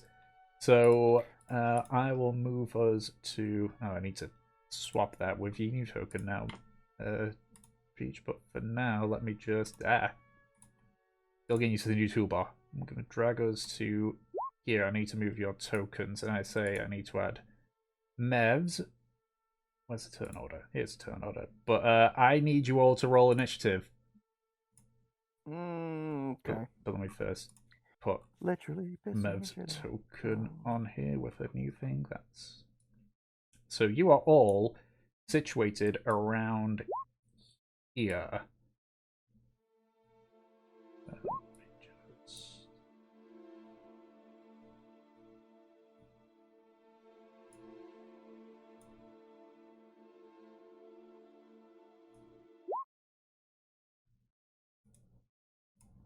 I'll put the bound music on and Tom, what's the weather like? it is cloudy. Okay, cool. Just My wondering. 20's frozen. Give me a second.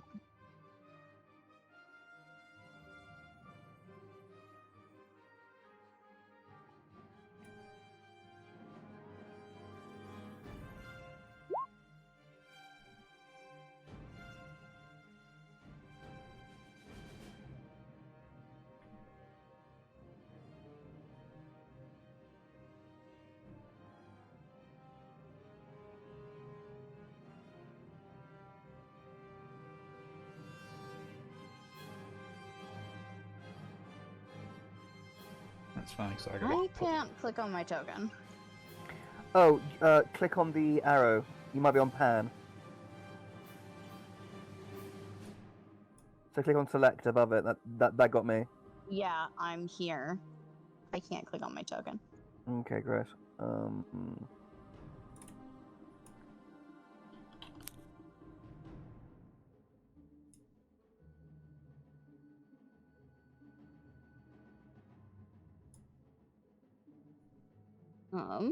What happens?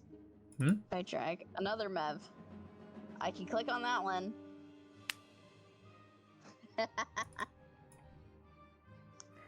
This is absurd. No, there's two of them. Don't complain.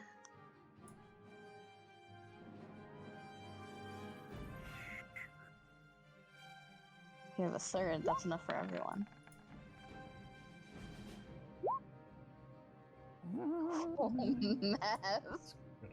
I think that's the highest she's ever gotten on initiative. Hell yeah. That's the highest she can get. It's the power of love. I just need to. Don't take credit for my work. Well, don't get credit for your luck. Yep. Shifting these to where they need to be. Alrighty. Now for fur. That's not fur, that's not fur, that's fur.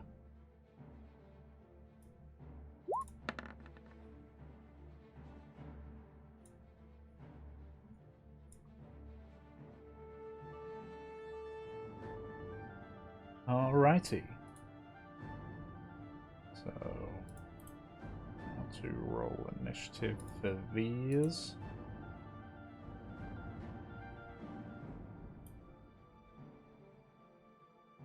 You know, we'll just separate them into two groups. One with the regular gnolls and then the special gnolls. Yeah, we'll go here now. Oh, great.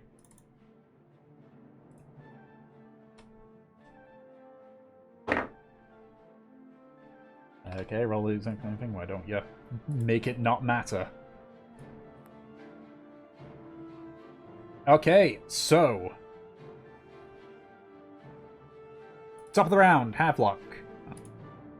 To add 2 more tokens, I just realised. Unfortunately, there's no actual token for them, so I'll just use that to... That's the wrong gram.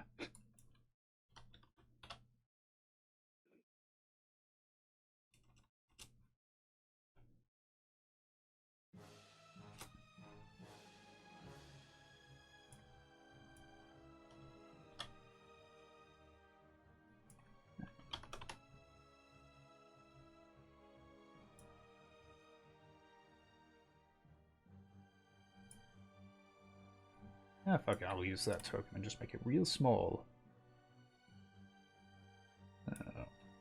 There are your 2 sheepies. So what's the plan, Havelock? Alright, Chief. Move me here, Okie dokie. then down here. Okie dokie.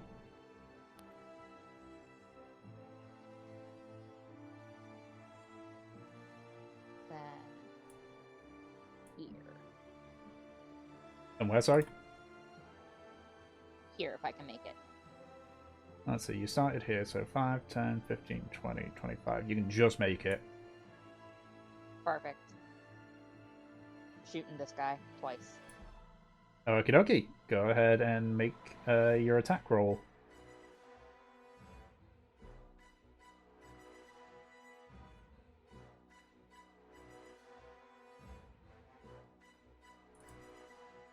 Please tell me it's rolling properly. It is. Yeah, both hit. So let's see. So that's 2 damage for the first one, and then 8 for the second. So that's 10 total. Pew pew. I end my turn. Alrighty.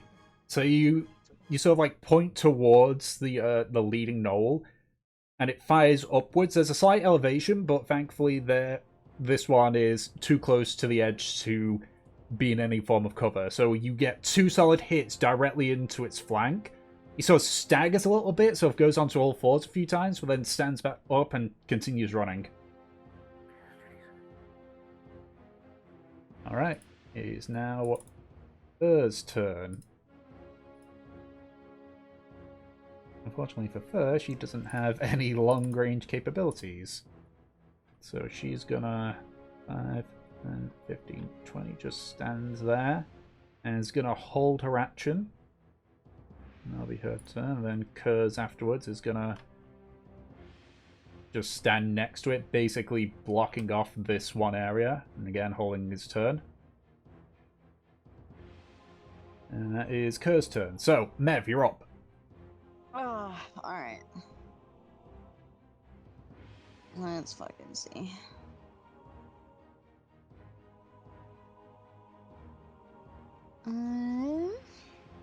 Far are these guys? 60 feet. Cool.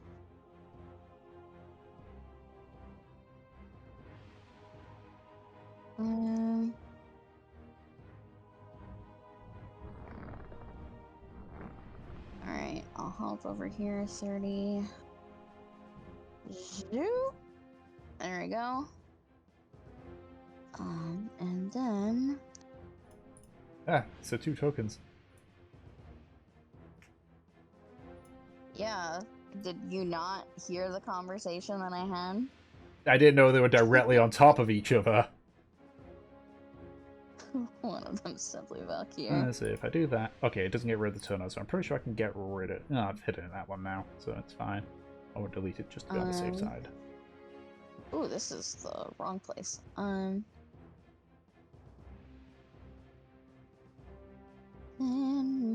15 feet. Okay. So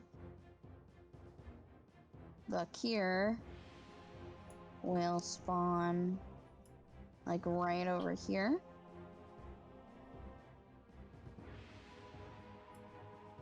Alright, and then we're gonna hold our action for when one of Maya. And we're gonna attack then. So I'll end my turn for now. Okie dokie. Aki, you're up. Lovely. Okay. Let me check something quickly.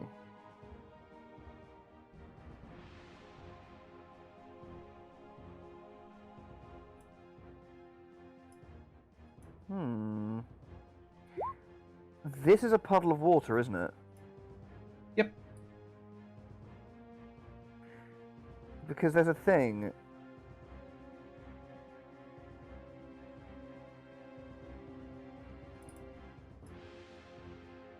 Okay, I've got an idea. I'm going to use control water to create a whirlpool in there. Alrighty. And the effect of whirlpool is, it says, oh bollock, I'm not actually, because they have to be in the water. Never mind. Yeah, that's a really powerful spell. It is very powerful, but only if you're in water. Plus, you need like a ton more water. Yeah, exactly. But anyone near any amount of water, vine whip them in and they're done. Anyway, in that case, Aki will move here to get a better view. Okay, keep in mind that they're on an elevation above you. That is true, so he'll go there. And then, where is the spell? There is the spell. What's the spell called? It's called this.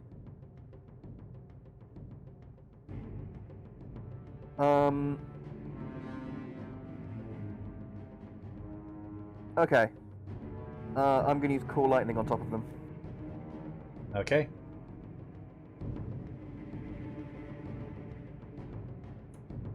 Hold on, where's Cool? And yeah, so that a big cloud appears over them, basically. And then I would like a bolt of lightning to strike this area, please. Let's see. Storm cloud, 10 feet tall, 60-foot radius. So that well and truly covers the whole of the sky, basically.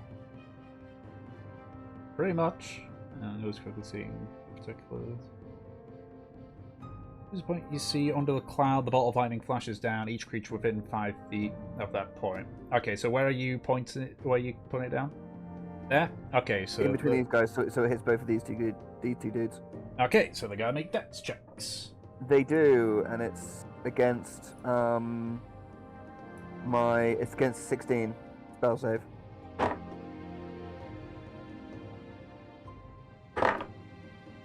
One just makes it, the other one doesn't. Bums. Okay. So In that case, one of them where takes half is damage. Core Lightning? That's Core Lightning. Beans. Oh yeah, what level? What happens at different levels? Just increases damage. Hold on, what spell slots have I got? Okay, the only spell slot I've got is Control Water, and I'm not sure how much I can use that in this fight. So yeah, I'm going to cast Cool Lightning Things at... are wet. They take more lightning damage. I mean, in real life, maybe? It applies to D&D. Does it? Yeah. If you're outside in stormy conditions and cast a spell... Yeah, the only effect is if you use Cool Lightning while there's already a storm going on. Then you add more damage. I feel like it should also be if you're just like wet. I know there's another lightning spell that does that, Yeah. but it looks like Core Lightning doesn't. It's like Lightning Lure or something, is it? Also, you should be able to generate storms. Yeah. But anyways, go ahead. Okay, so yeah. And then... So that one takes half damage, that one takes the full brunt.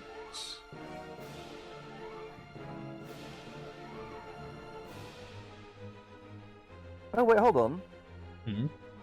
I'm casting it at a higher level, but it's still only doing 3d10. It should be 4d10. Oh, right, no, that's with the two there.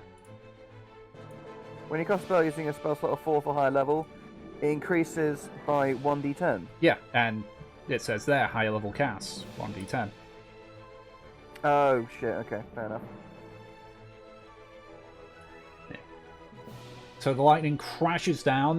The one that had just been hit by Havelock sort of is blasted to the side, sort of like light on his back, before you just see him just roll back onto his front, and they're getting two running. You don't know what happened to the second one, but you did see a body go up in the air, tumbling a little bit. Okay. That's it. Okay, cool. I'm just checking something.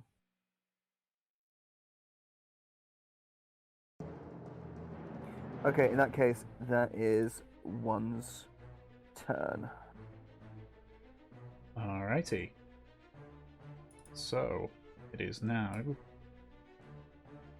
the Knoll Pack turn. So, the wounded Knoll is going to stop at this point, and you see him pull out a longbow. He is going to aim towards Aki and Havelock. Choose between odds and evens. Evens. Okie dokie.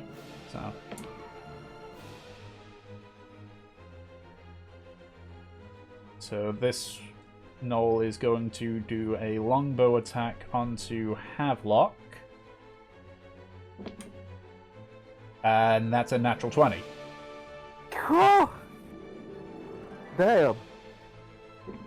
So he rolled shit anyway. You take 3 points of piercing damage.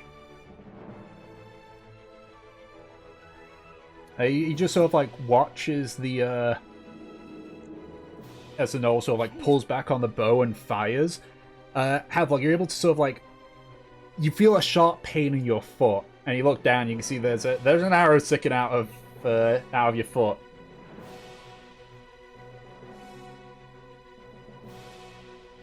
Amazing.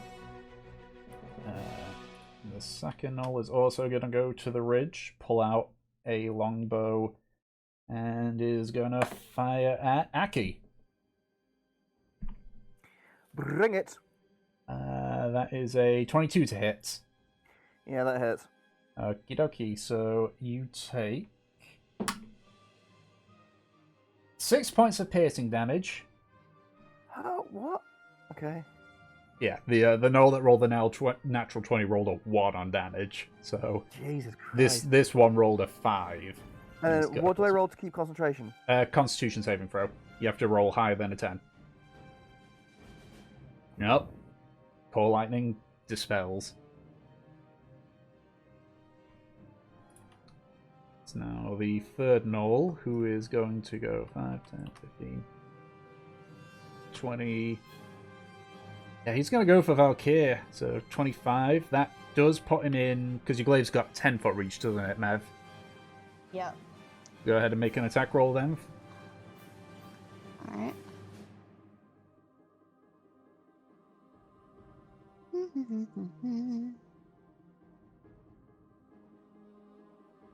If my fucking thing will load.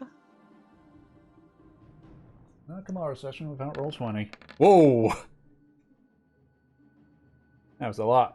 16 hit. Yeah, that hits. So that is that much. Still standing, so he's going to continue going forward and is going to make a spear attack on Valkyr. Yep. And that is a miss. Good. He rolled a 2. Okay, so that's the regular Knolls. It's now time for the fanciful Knolls. So he's gonna. This one's gonna go 5, 10, 15, 20, 25, 30.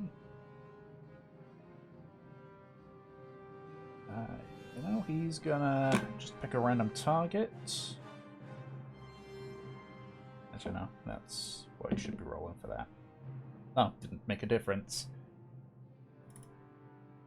So he's going to fire his longbow at Mev.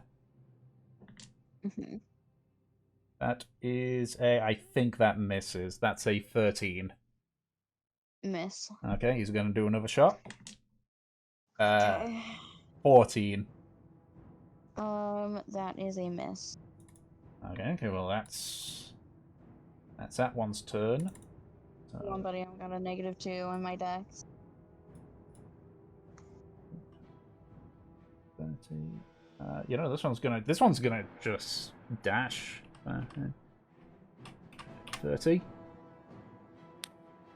So this one gets right up close here. You can see he's got this is the one that appears to have like the human body parts as a belt. And then one is going to 20, 25, 30.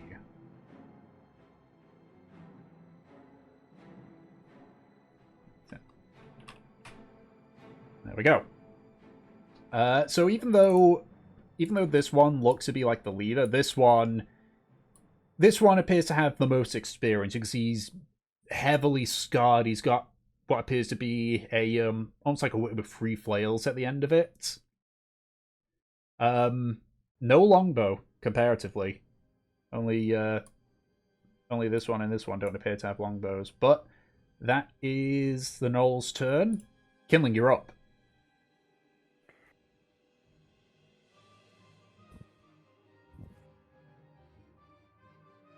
Elevator of the Knolls, about 7 or 8 feet. It's not a huge elevation, but it sort of dips downwards again on the upper part. It's a bush.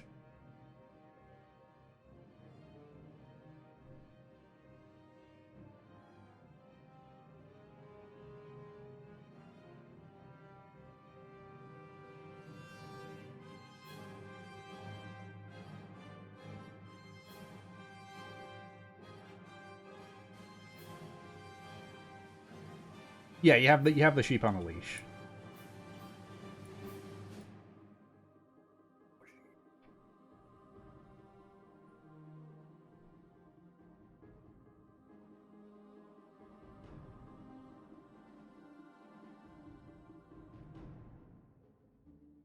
Okay, dokie.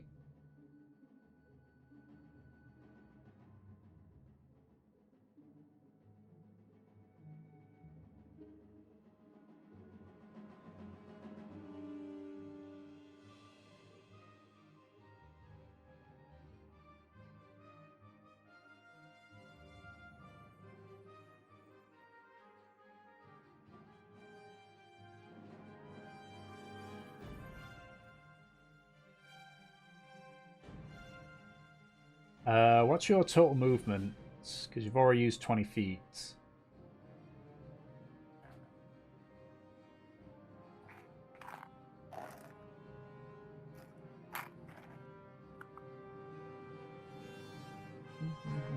Yeah, you can use feline agility to get over there.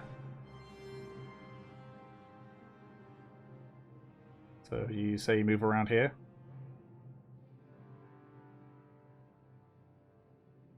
Alrighty.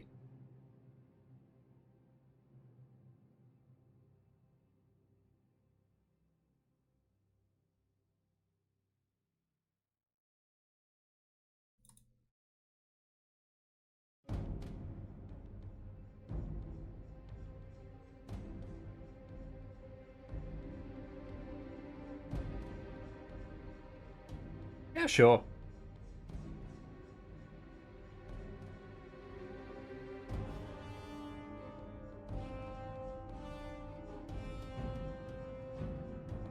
Ooh, that definitely hits. Second one misses, though.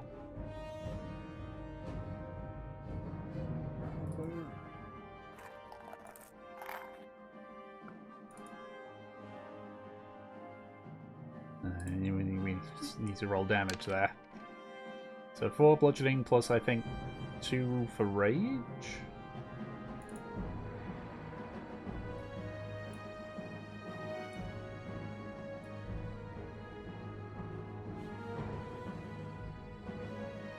Is it plus 2 for... Yeah, so 6 total. Got it.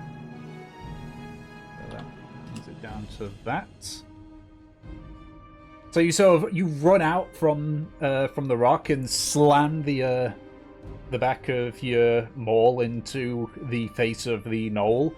As it you hear a crunch as its jaw seems to, you think, maybe dislocate, or you've done something to it. And as you prepare to swing downwards, it notices and pushes the maul away, making it slam just in front, kicking up a bunch of dirt. Alright. Havelock, you're up.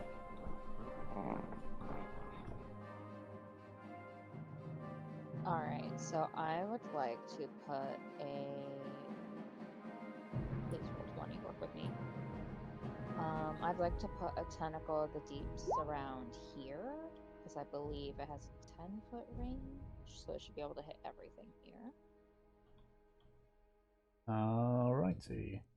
I need to find the icon for it again. I know really where it is, I just gotta find it.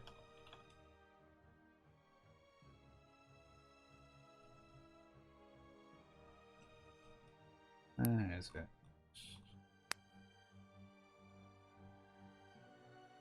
I really need to find a spot where it's in an easier bit.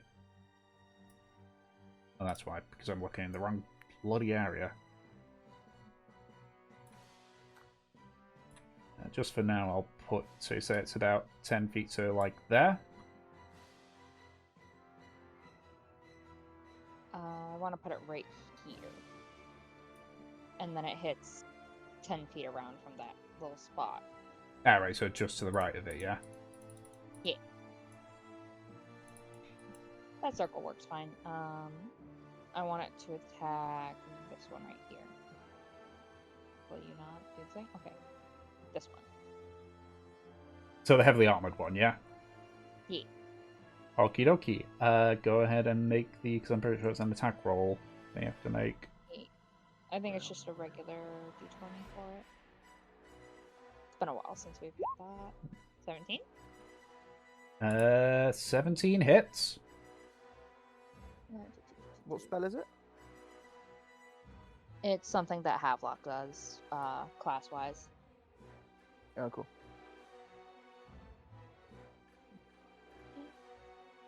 So it's a 1d8 of cold damage. Its speed's reduced by 10 feet until the start of my next turn. 2 damage. Okie dokie. I don't know how big this is going to be. Oh, that's going to be a lot smaller. It's not animated, but, you know, it will work. Or if it...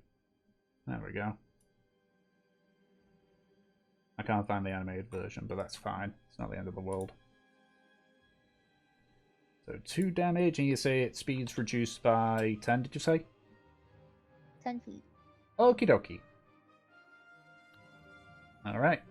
So, is that your turn? You're not moving anywhere?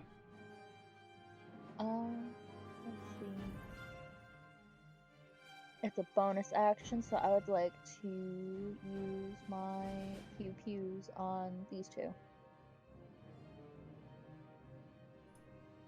Want to use yours bonus action? Yeah, Tentacle of the Deeps is a bonus action. Oh, so you're going to Eldritch Blast as your action, or...? Yeah, I'm gonna Eldritch Blast as my action for the two that are standing at the ridge. Okie dokie, go ahead and roll. That hits, and that misses. So... This one here, the Eldritch Blast just collides directly in their chest. He gets thrown backwards into the tentacles. You don't see him stand back up. He is dead. The other one sort of ducks downwards and just sort of growls at you, while also just looking behind at the tentacles that are there. It ends my turn. Okie dokie. It's now Fur and Kerr's turn, so Fur is gonna run up to this knoll and is gonna do... God, I hate how it sometimes opens all of the little feats, because they're like, oh, does Fur attack twice? She attacks twice, yes. She's going to do 2 hits on the knoll.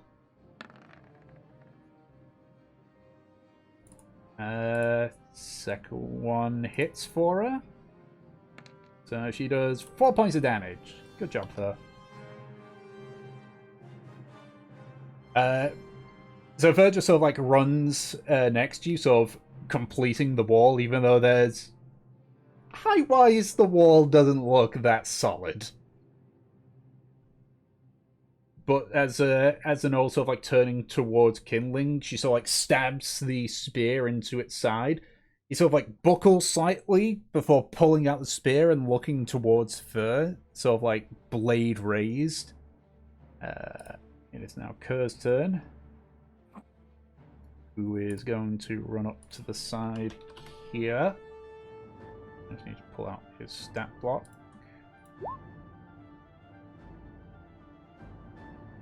He only gets to make one attack, but that's fine. Because that hits. So he deals 7 points of damage plus 1 point of poison damage. The knoll is still standing, just. As Kurt sort of like bounds around Yumev and sort of like bites into his arm. He sort of like hits Kurt several times on the head, trying to just knock him off, not dealing any damage, until eventually Kurt just pulls away and just is staring daggers at the knoll. Speaking of Yumev, it's your turn. Hello. Alright. I will.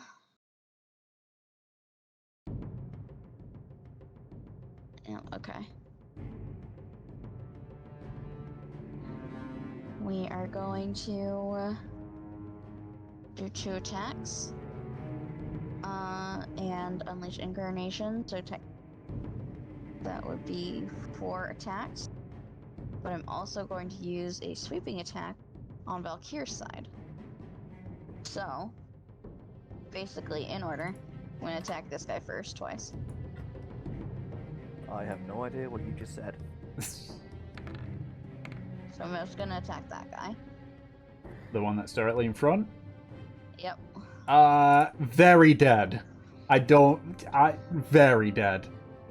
Alright, and now unleash incarnation, where I am going to do my sweeping attack, which means that I'm gonna hit both of these guys. Okie dokie. Alright.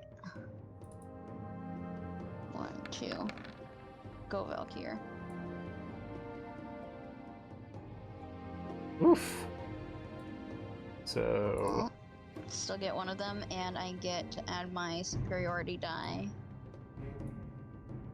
which is a d6. yeah, so the that second hit one misses. So the first one the sweeping attack? Yeah.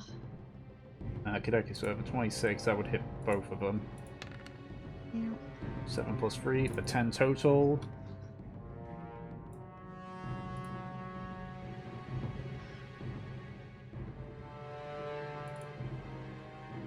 Okie dokie. Noel is still standing. Fucking. Just. I will.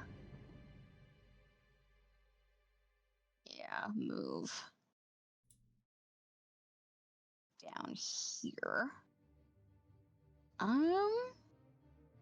Deciding if I want to do one last thing.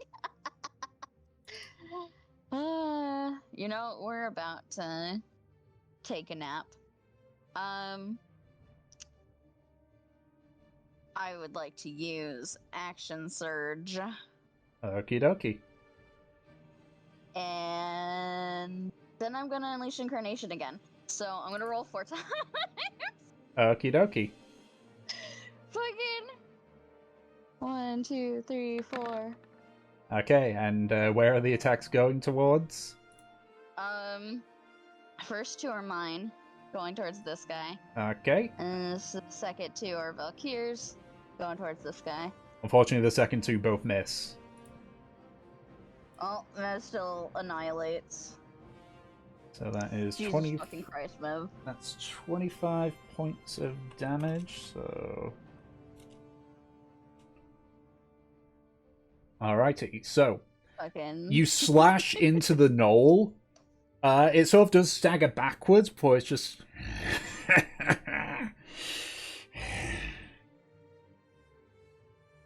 Fucking. It's still alive? Oh, That's yeah. Amazing.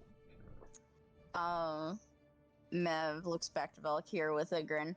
Come on, I'm giving you all these opportunities. These are not exactly very, how you say, you when it comes to dodging. She grins. Alrighty, so that's Mev's turn. Yep. Aki, you're up. Lovely. So, in this area about here, Mm-hmm. I would really, really like it if I could summon 2 brown bears.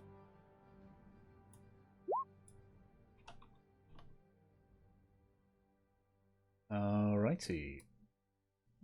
Brown bear number 1. When it loads and eventually puts the token in there. It might take some time. There's 1. And there's number 2. Okay, and Aki will say, Dolores, Winston, we need your help. Dolores, Winston. You do need to roll initiative for him. Yeah. It's just a straight d20. Yeah. Oh, no, oh yeah, it is a straight d20. Show I 2 d20s. Nah, just roll 1. We'll have them as a group. It says roll initiative for the creatures as a group. F. 7. So, And what about their health? if you want to do their health, you can do their health, or you can just stick with the average. Let's be dangerous. 4d10 plus 12. Hold on.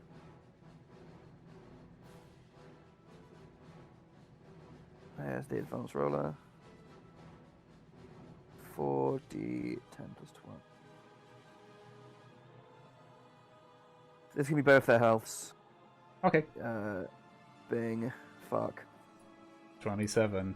That is a below average roll, unfortunately.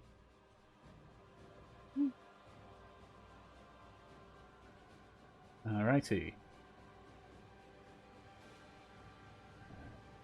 Alright, I gotta move them. There we go. And then Aki will move behind this rock to be a bit more on cover.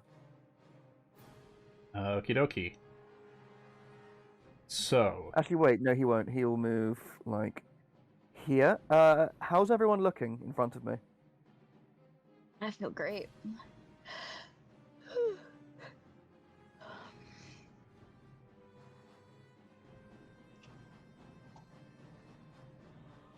I got a free arrow.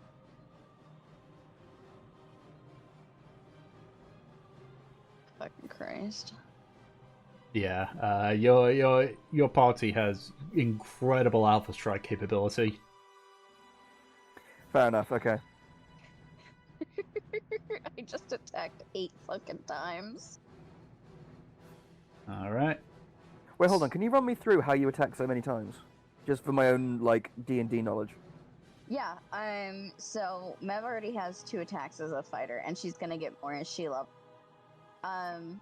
But she has Valkyr out, and when she does Unleash Incarnation, she gets another 2 attacks with him. He basically gets his own attack pool.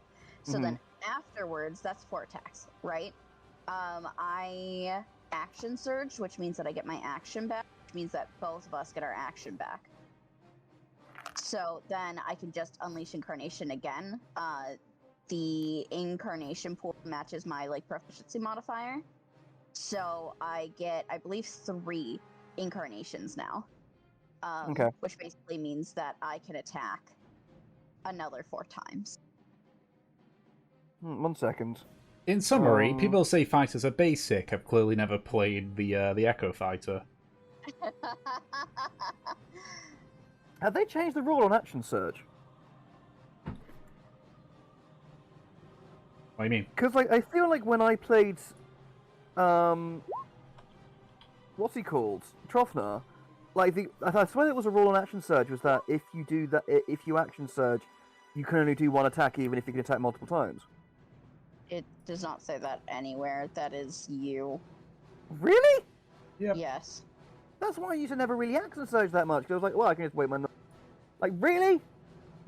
That is you, Because like, not understanding the rule. Are you serious? yeah. Yeah. Well, don't forget the downside of that. That if Action Surge can get all their attacks back for you guys as players, the enemy also gets that benefit. Yeah. Did I genuinely just make that up? Yep. Yep. What the fuck? I swear that was a rule. Plus, with 8 attacks with Mev, it's using a very finite resource. Yeah, I have a very limited pool of this stuff. Yeah. I'm just using a lot of it right now because one fight and we get a long rest out. Okay. That you know of. That I know of. Yeah, I could be screwing myself. Okay, That's the yeah. thing. Alrighty. But is that your turn, Aki? Yes. Okie dokie. It is now the Knoll's turn. So we're gonna go with this one here. He's gonna keep going for Valkyr. Why the hell not? Go ahead. I think that's gonna hit. Yeah, that's a 19 to hit. Yep, by Valkyr. Okay, and because of that, he's going to be able to use his Rampage ability. So he's going to make a bite attack on... Oh, he can move. So he's going to put himself in a flanking position. And he's going to do a bite attack on Yamev. Both miss. Or, I should say the one hit misses. This Knoll is going to... be a brave boy. Move himself here The in bravest front boy. of the bear. In fact, one second, what's the reach of his weapon? Okay, no, he's gonna go here actually, and is gonna longbow this bear right here. Right here. Right here. That is a natural on, Winston. one. Yes, Winston. He sort of like staggering. He pulls out an arrow. He just sort of aims it, but his hands sort of like give out. It's like throws the longbow away and pulls out his spear. That is that all? Yeah, that's because one got killed by dogs before the fight even started. Is now the fancy Knolls. This one's gonna move forward here, covering his buddy. And actually from that distance, now he's actually going to move a bit closer. And now he's going to attack this one with his glaive. He's also got a glaive. Give me that. Thank you. That is a... Oh, actually, what's the armor class of a brown bear? Let me just look at it. Just hits, I think. Yep, just hits. And the second one definitely hits. Ah. So, the bear is going to take... Where's my D? There it is. Where that is. So that is... For the first attack, he's taking 9 damage. Second attack, he's taking 6 damage. So 15 total. Good news is, bear is still alive. And frankly, he's not barely hanging Did they on. attack the same bear? Yes. He attacked this bear. Oh, poor Winston. Okay. And I don't think... Can he do anything as a bonus action? No.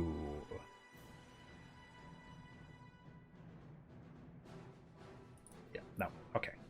Now it's the Knoll that you're fighting, Mev. Yep.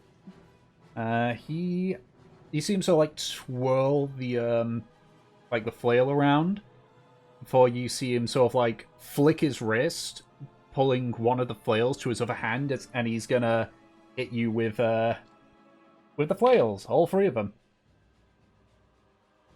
He So, has 3 fucking flails in his hand. he's got they're sort of like wrapped around, but you can see he sort of like separates them one by into his other hand and attacks. So the first one is a 28 to hit. Uh-huh. We'll roll the damage and stuff afterwards. Second one is a 13 to hit. Miss. The final one is a 19 to hit. Hit. Okay. I need you to make a wisdom saving throw for me. Oh. I get advantage on those. Because of my Star stuff. Yep, all wisdom saving throws.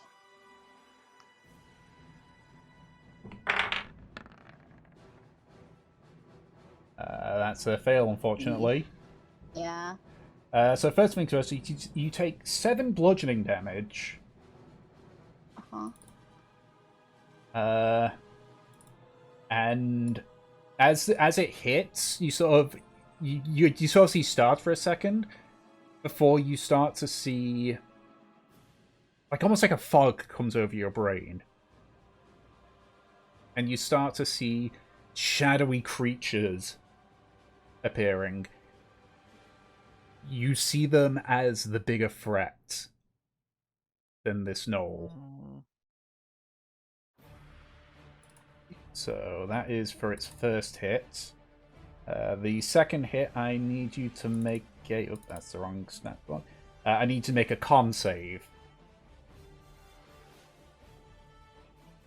Alright, actually I have to roll a con save for Mev for story reasons. That is also a fail, unfortunately. Uh-huh. So you take another 7 points of bludgeoning damage. As sort of like looking around at shadowy creatures, you feel a solid hit into your back. You sort of like plant the glaive down just to sort of stop yourself from moving, from being knocked downwards. And you realize that your muscles have completely seized up. Your eyes are still like darting around, but you can't move. You are currently paralyzed. Okay. Just so I know, Yes. these shadowy creatures, am I going to take psychic damage from them? No. However, you will need to make a melee attack against a random target within your reach on your neck. Or you would Okay. if you weren't paralyzed. Yeah, I'm paralyzed right now. I'm kind of freaking out, so...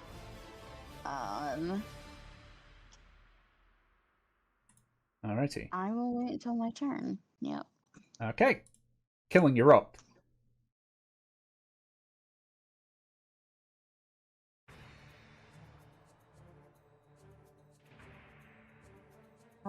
Tom. Yes. For Mev's problems, would you have me roll Wisdom or Constitution? For, like, the shadowy thing, or... Her own hallucinations, because if she's starting to freak this... Wisdom, I would say. Okay. Because I'll it wait is... until her turn, Yeah. but... Yeah, because it's, you know, the common sense kind of deal. Okay, go over yonder. Sure thing. You've gone over yonder.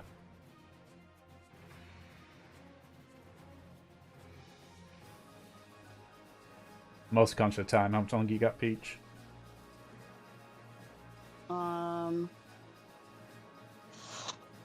15, maybe 30 minutes. 15, maybe 30. Okie dokie. I don't think the fight will take too long. So which one are you attacking, Kindling? Okay, the big bad one that just paralyzed Nerve. Got it.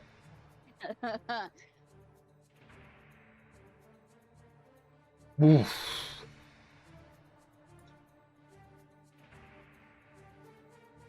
That's a miss.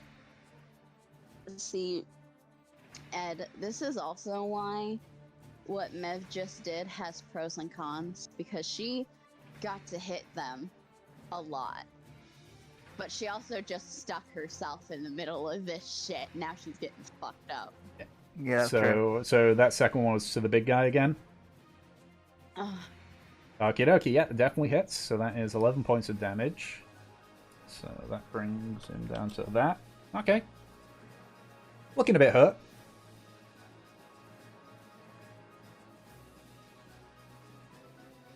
Alrighty, it is now the bear's turn.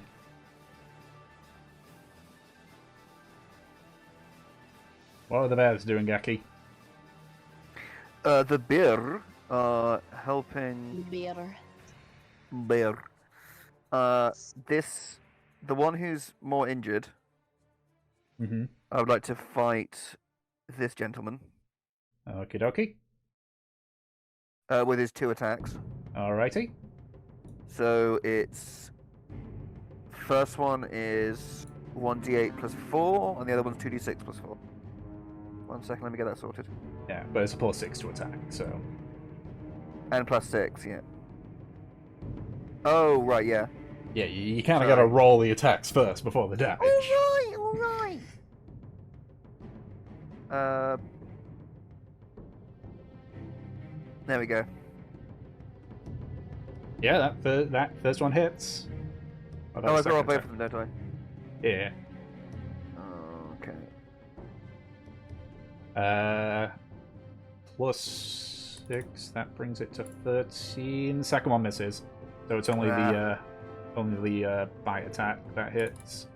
Okay. So a D8 plus 4. Yeah. 1d8. Is it 1d8 or 2d8? Yep, 1d8.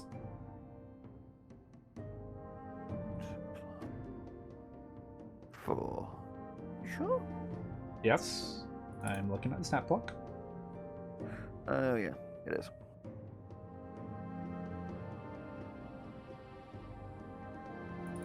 Eight points of damage. That's rubbish. That's damage.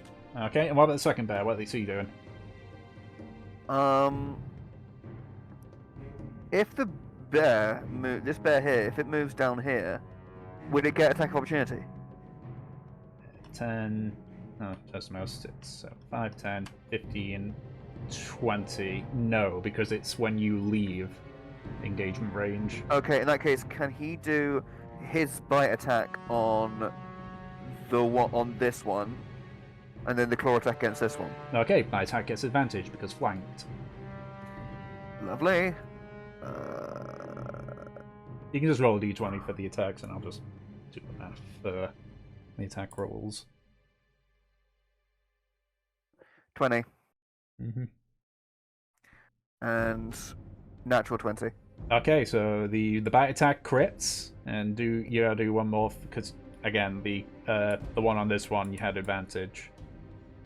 Oh yeah. So another d20 roll. 11 plus 6. Yep, they all hit. Okay, so go ahead and roll for damage. Again, 1d8 plus 4. I'll just. And then the double- 2d6 plus 4. That's the crit. No. The crit is the bite, but I say we just double the number that you get, or double the dice roll that you do. So. So 1d8. claws. Let's. Which one do you want me to do first? So 1d8 plus 4 first. We'll do the crit first. Okay. So roll. There we go. So that is 14. That's 18 damage. So that hurt quite a bit, but it's still standing. And the other one, you said it's 2d6. Actually, you don't even need to deal damage with it. Just the base strength damage will kill the gnoll. Nice.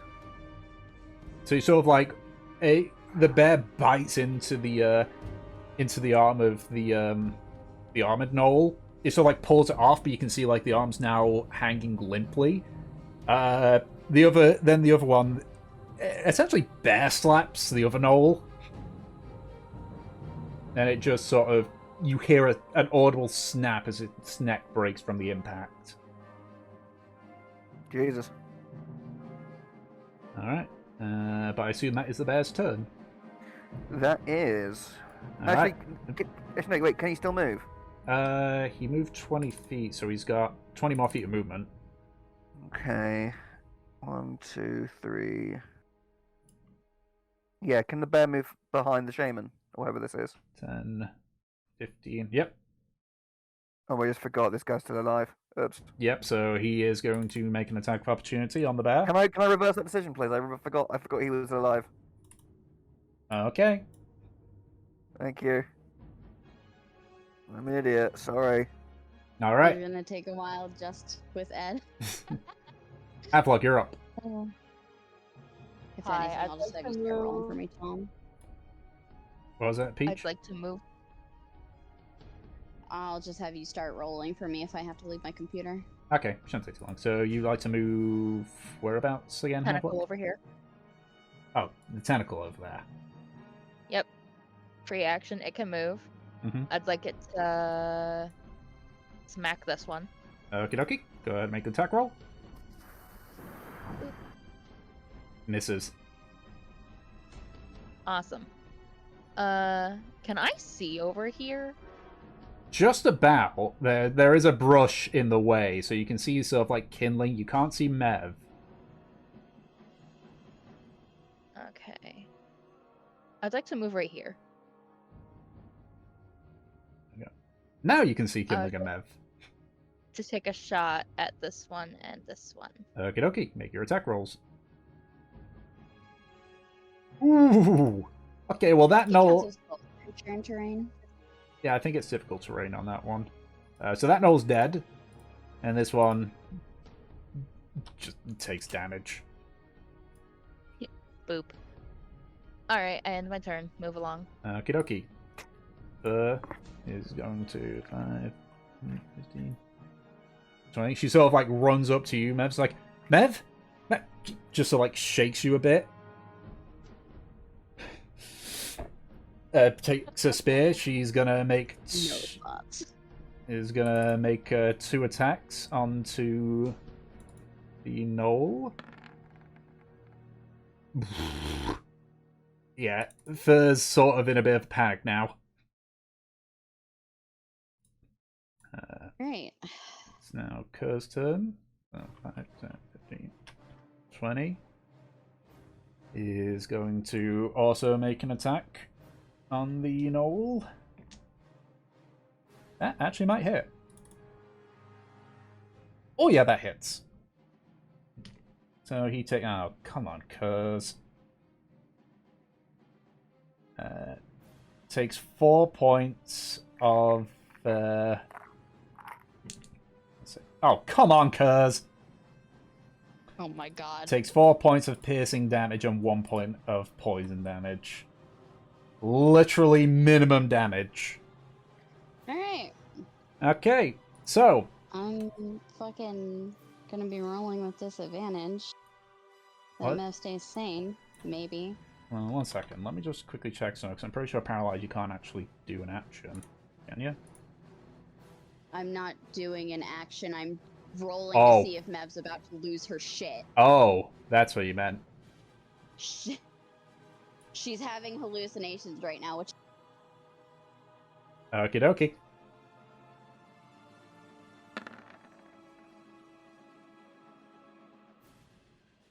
Ooh. okay. Mev is losing her mind. She's starting to see her visions.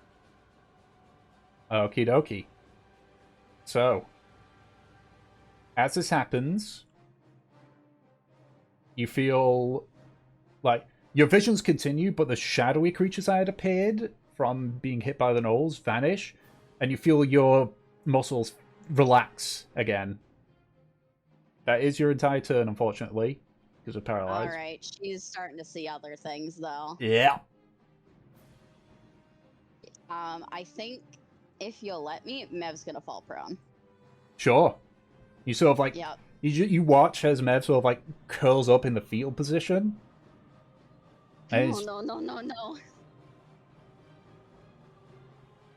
All Alright. Aki, you're up. Okay. From where you're standing, you watch as Mev just sort of like she moves slightly and then she just falls. Yeah, Aki's gonna fucking sprint over there. Okay, I'm just gonna ship that knoll over here. That's right, all the regular knolls are dead, aren't they? Yeah, I can delete this without any fear. Yeah. Aki will seeing her like this, Aki will put an arm around her and say like, don't worry, we're here. Come, you're safe. Everything's going to be fine. And we'll Nev cast just covers her ears. lesser restoration. I don't On think Mev. that's gonna help her. Oh no, but it's nice. It's your character flaw, Peach. It's your decision on that one. Can I see the lesser restoration spell? You touch a creature and end either one disease or condition afflicting it. The condition can be blinded, deafened, paralyzed, or poisoned. No, I don't think. Considering what's going on with Mev from a lore standpoint, I don't think that helps. Maybe if it said feared, but Yeah, Aki will basically hold her and say just like, focus on me, listen to me, and like try to be as like reassuring as he can be. Okie dokie. And is that your turn? Yeah. Okie dokie. Actually no. While doing this, I'll shout up to the others. I'll shout to Kindling, Fur, and Kaz, and go, all of you, dispose of the rest of the gnolls. Just leave Mevalef for the time being. Focus on them. And this is where we learn that Mev's a liability. Alrighty. So, it is now the remaining gnolls' turn. You hear them shout to one another in a language which none of you speak. I know that for a fact. The armored gnoll is... yeah, he's just gonna make his attacks on the weakened bear. Here's one sec. Ooh, just misses on the first attack. Nice. Second attack hits. Fuck. It's like, get fucked! Oh no! So this bear has taken 8 points of damage. Still alive. Just. And now it's this bear. Yeah, not bear. This gnoll. Is here go. So like points towards Mevanaki. All leave. Let go. Or perish. He's going to make 3 attacks on, on Kindling, Fur, and Kurz. So first the attack onto Wants to leave after incapacitating one of us. That is a that's a 24 to hit, Kindling. Jesus. Cosmic balance. Okay, and can you make a wisdom saving throw for me, Kindling? The attack onto Fur. I think that hits. That hits. Okay, and the attack onto that hits too. Okay, so damage-wise, first things first. Oh, that's lucky for Kindling, I guess. You take 6 points of bludgeoning damage, reduced down to 3 because you're raging. However, you failed the wisdom save, so you will have to hit a random target. We'll talk about that when you actually swing it. I am so worried for Fur right now because this is the worst one. So, Fur first takes 10 points of bludgeoning damage. And I'm just going to use the advanced roll for this one. Because I think it's not half... Oop, that's not what I want. There we go. And she takes this much psychic damage.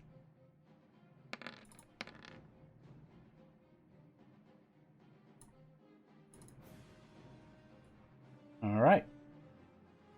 Jesus. She's looking rough, but she's still standing. Now it's... Well, first most for Kurz, I need to do a con save for him.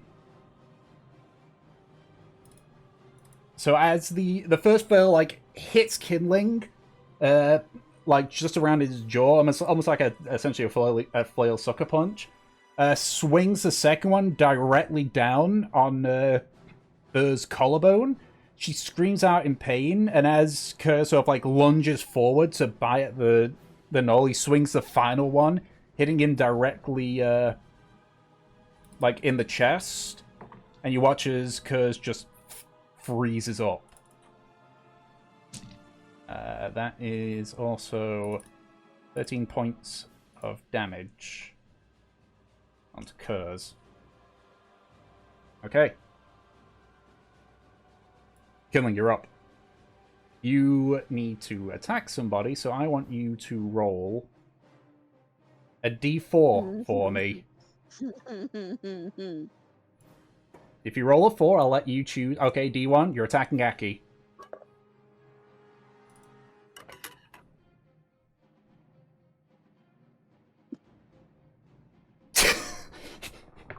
Oh, he's fine with that, he says. Have not been fine with.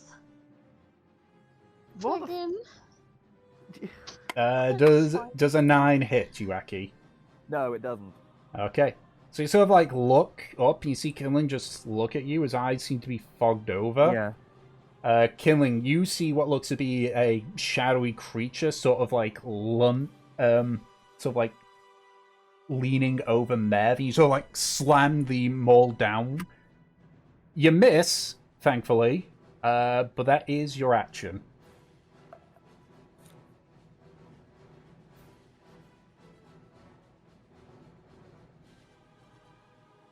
Pretty much, yeah. As you sort of like blink, you sort of see Aki looking up at you. And you just sort of like shake your head and look back at the knoll.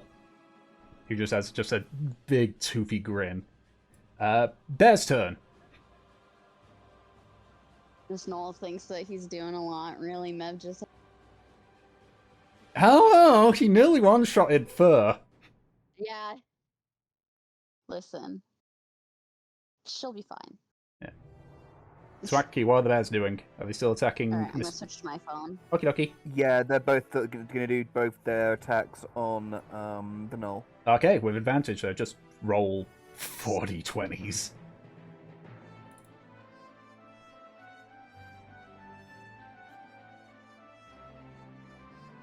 Okay, let's see. So it's a +6 for all of them, so hits, and all of them hit. Okay. Just to speed up, because I'm also very conscious of time, I'll just do the damage rolls. Just because I got the dice here, and, roll 20 being roll 20. Okay, so first attack, that is... I'll do both bites, so that's 7 points of damage. +9, that's 16. And then the claws... I don't even need to do any of the others. That's just... The bears... There's a very specific size difference with these. And so 2 bears leaping on a smaller knoll. There is just blood and parts and just... and fur just flying around. That is a dead... that's a Delicious. dead knoll. That is... Okay. There is not much left of that knoll. Delicious. Okay. Now, do you want to move either of them? Yes. Can Dolores, who's this one, Mm-hmm. can she move to behind this dickhead? Yep. And I don't. Winston, I don't think can fit anyone. I mean, Dolores moves there, then. Well, what's the tentacle doing? It's being rough terrain. Oh, okay, fair enough. Then yeah, there you go. That's a good system. Okie dokie. Okie dokie. Alright, Havelock, what you doing? I would like to have my tentacle attack the last remaining one again. Okie dokie. Havelock. That's the miss. Pew pew pew. Okie dokie. Make your 2 attacks. Havelock. My guy. 1 point of damage from 3 attacks. That's unfortunate. Can I take a bonus act? No, I can't take a bonus action. Use my bonus action. I'll get closer. Take me to kindling. Okie dokie. It very much is. I think this is the first fight you guys have had where they've had like status effects and also as an actual threat outside of that Goliath Longlegs. Alright. Anything else you don't have, luck, or is that everything? That's all I can do, Chief. Okie dokie. It's now Fur's turn. She sort of like staggers upwards, staggers like to her feet again. She's going to make 2 attacks. I mean, I'm pretty sure he's flanked, so...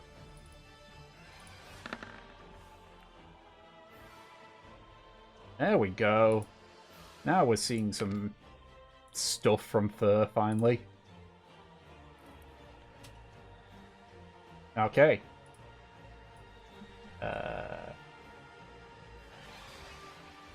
I assume just for the remainder of the fight, or unless you want me to do rolls, Peach, that, Mev is out of combat. She Okie is dokie. Incapacitate for the NPC remainder. right now. Gotcha, She's gotcha. freaking out. I will say, Yes. because Aki can hear this, she's doing the whispering. Okay. She's talking to people that aren't there. Okay. Alright. Fun. Have fun with that knowledge, Aki. Because it's your turn. He is. Aki is so hearing the whispers. Aki is just saying, pretty much over and over, like, look at me, focus on me. You are Mevela Gatlin, daughter of Camilla Gatlin, member of the Talaria. You are, and constantly trying to like basically reiterate that you are who you are, what you're seeing is, and then eventually, while doing that, he sees Fur take a massive hit and goes, by the stars, and will basically pretty much just reach out and grab and touch Fur's leg and give her a heal and give her a cure wound. Okay. I just have to say, because just when you said like reach out and touch, like reach out and touch me, ba-da-dun-dun-dun-dun, or whatever that song is. Yeah, personal Jesus. Yeah. Oh, I need to do this. Yes, you need to roll the stuff for the cure. I know. I'm just also that's Panicking. not by the Cure. That's by Depeche Mode. No. I mean, you need to roll for the cure, the cure wounds. Okay, which is 1d something plus something. Where's Cure wounds? There you go. Yeah, I'll do it at 2nd level thing. Oof. 19 points.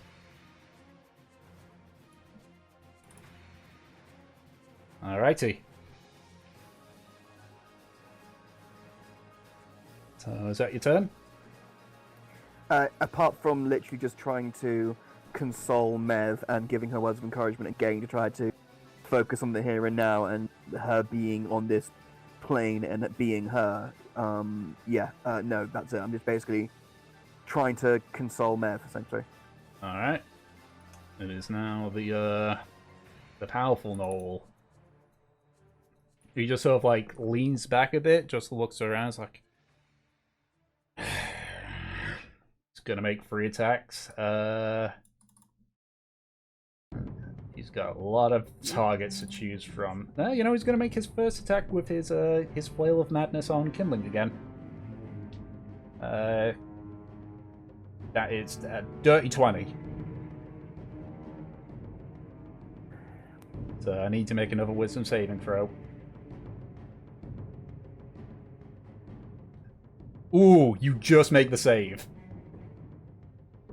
So you saw like the shadowy creatures coalesce around your side again, but you just like hit your head a few times. As you sort of like blink, the shadowy creatures aren't there. You do take 15 points of bludgeoning damage, reduced down to 7, however.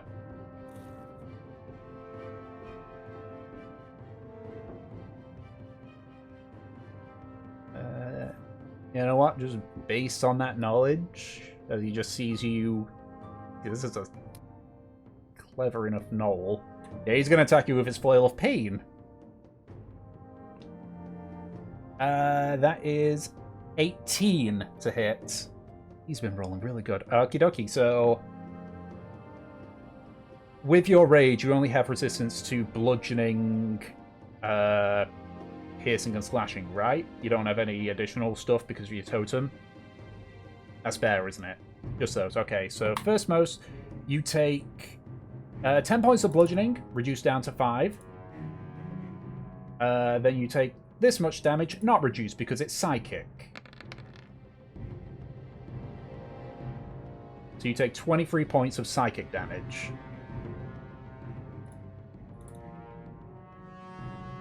And he's just going to turn around and he's going to do his final attack on to... who is he considering the biggest threat right now? Yeah, he's gonna swing at Kurz again. That hits. So Kurz takes 13 points of bludgeoning damage. Kurz is looking rough. He has to make a con save. Ugh, he's paralyzed again. And that is the Knoll's turn. He just sort of like looks at you, just sort of like almost like it in an inviting way. He says, "Either leave, or I make your shit worse."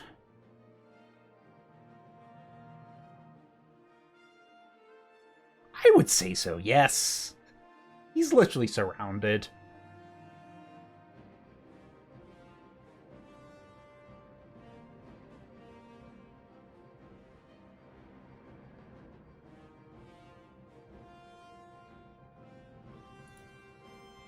Okie dokie. That's a miss.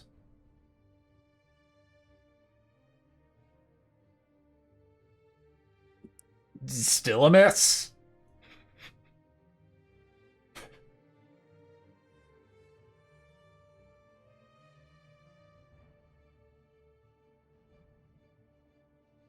Okay, that hits.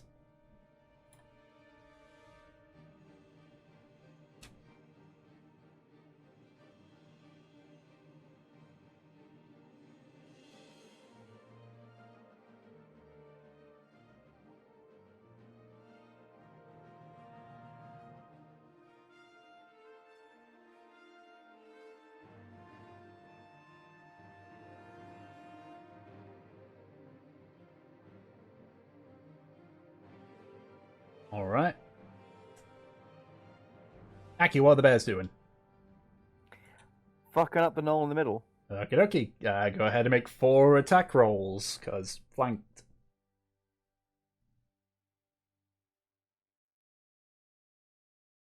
Each one is a +6, so miss, miss, miss. Last one hits. Jesus Christ, okay. Let's actually, one sec. Did he... Yeah. only the last one hit. So that is the Okay. that's a claw attack. Yeah, let's make it the claw, which is probably one of the best action economy actually. Yep. I mean, with the rolls, I'm just going bite, bite, claw, claw. Fair, okay. So 2d6 plus 4. Yeah. 13. All right. He's starting to look hurt. Starting to look a bit rough. So that is the bear's turn. What's Havelocky Wocky doing? Yep. What you doing, Havelock? Havelocky Walkie would like to move right here. Okie dokie. I'd like bonus action tentacle. Okie dokie. God damn it. Mother does not love me. I get advantage, yeah. I think so because of the wolf totem. Perfect. I would like to Eldritch Blast twice. Okie dokie. Bleep. Hey, there's the damage coming in. That is 15 total, which... Actually, no, because it wasn't in melee. Okay. And my... So, I mean, either way, the second... So we'll say that the 720 was the first attack, 60, but obviously it isn't actually advantage because it's not melee. But at least you still do the 10 damage. Because 16 just hits. Okay. Alright. It's now first turn. She's just flailing at this thing.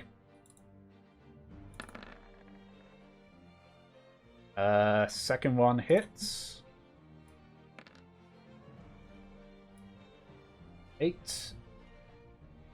Alright, Kerr's turn. He was paralyzed, so can't do anything. Mev is essentially incapacitated. Aki, you're up.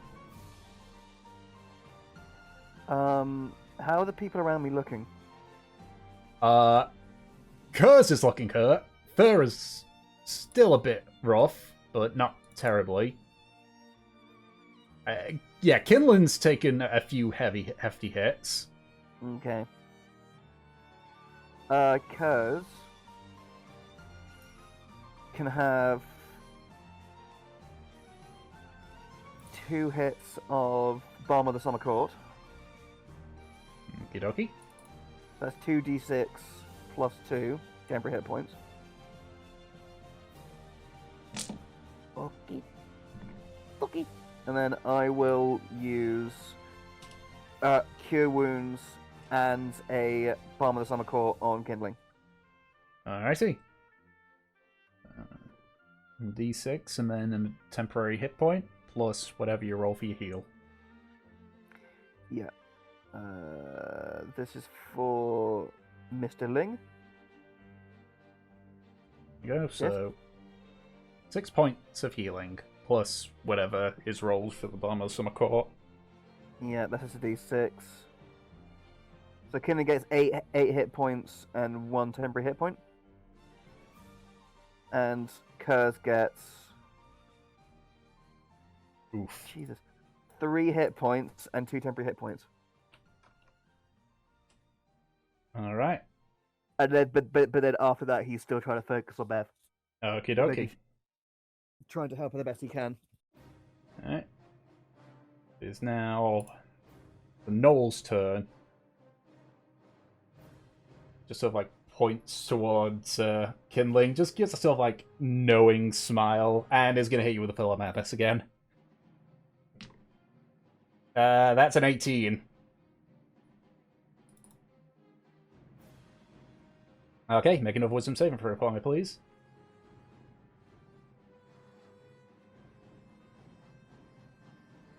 Oof.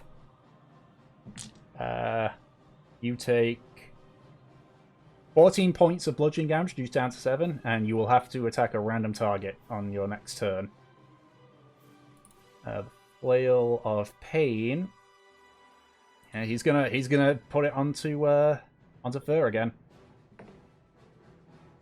Oh my god, is that the first bad roll? Let's see, that plus that brings it down to that. What's Fur's armor class? Okay, that misses. Good. Woo! I'm actually tempted. What would it have been? I'm just... Yeah, that... If that had hit, that would have downed her. You know what? He's gonna go for the, for this, with the paralysis flail. That definitely hits. Her name is Dolores. Dolores. Thank you. Okay, so Dolores takes 8 points of bludgeoning damage. Okay. She then needs to make a con save. Which is just a flat D20. +3. Really? At least I think. Oh no, yeah, it's flat D20. You're right. Well, that's unfortunate because that means that she fails the save and is paralyzed. Let me check. Is it? Yeah. Oh no. Oh no. Constitution. Yep. Oh no, it's +3. Yeah, I told I'm you. gonna dex. So she makes the save. Fuck yeah. So she is not paralyzed. Dolores. All right. Let me see. Roll a d6 for me. Yep.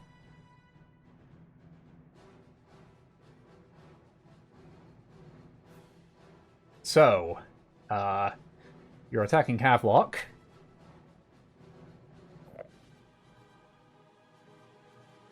Yeah.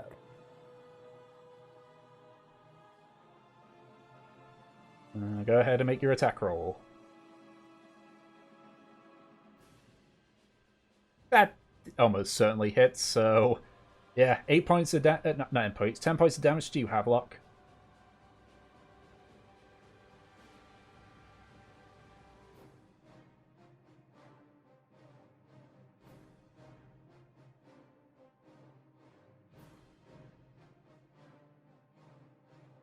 Damn, that's unfortunate. Okay. Oh. That probably misses.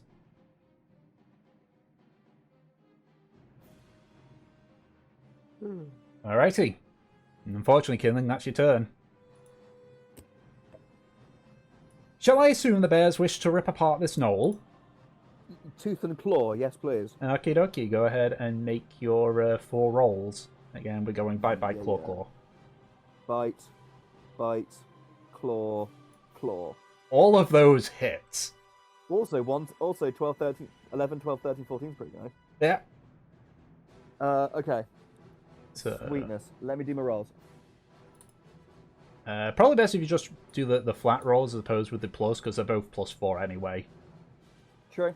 Roll 2d8s and 4d6.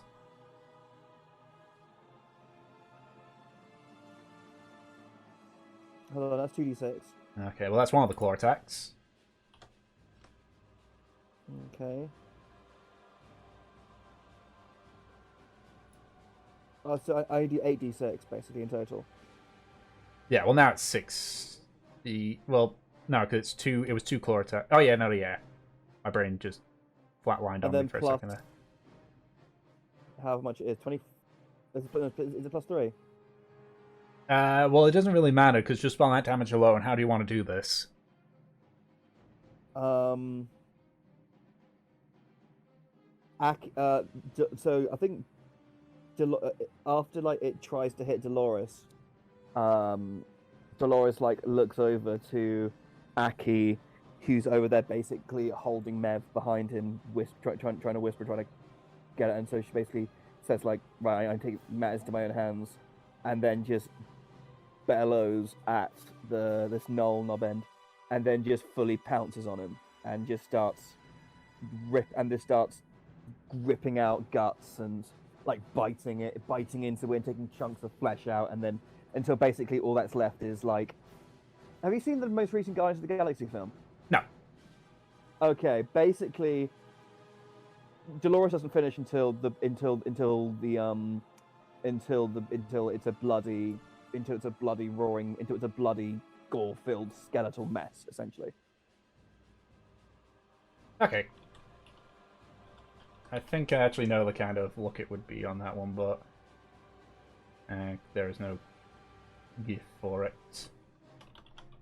Also, hello, Brad. It was Bradley here. Yes, he is. Bradley!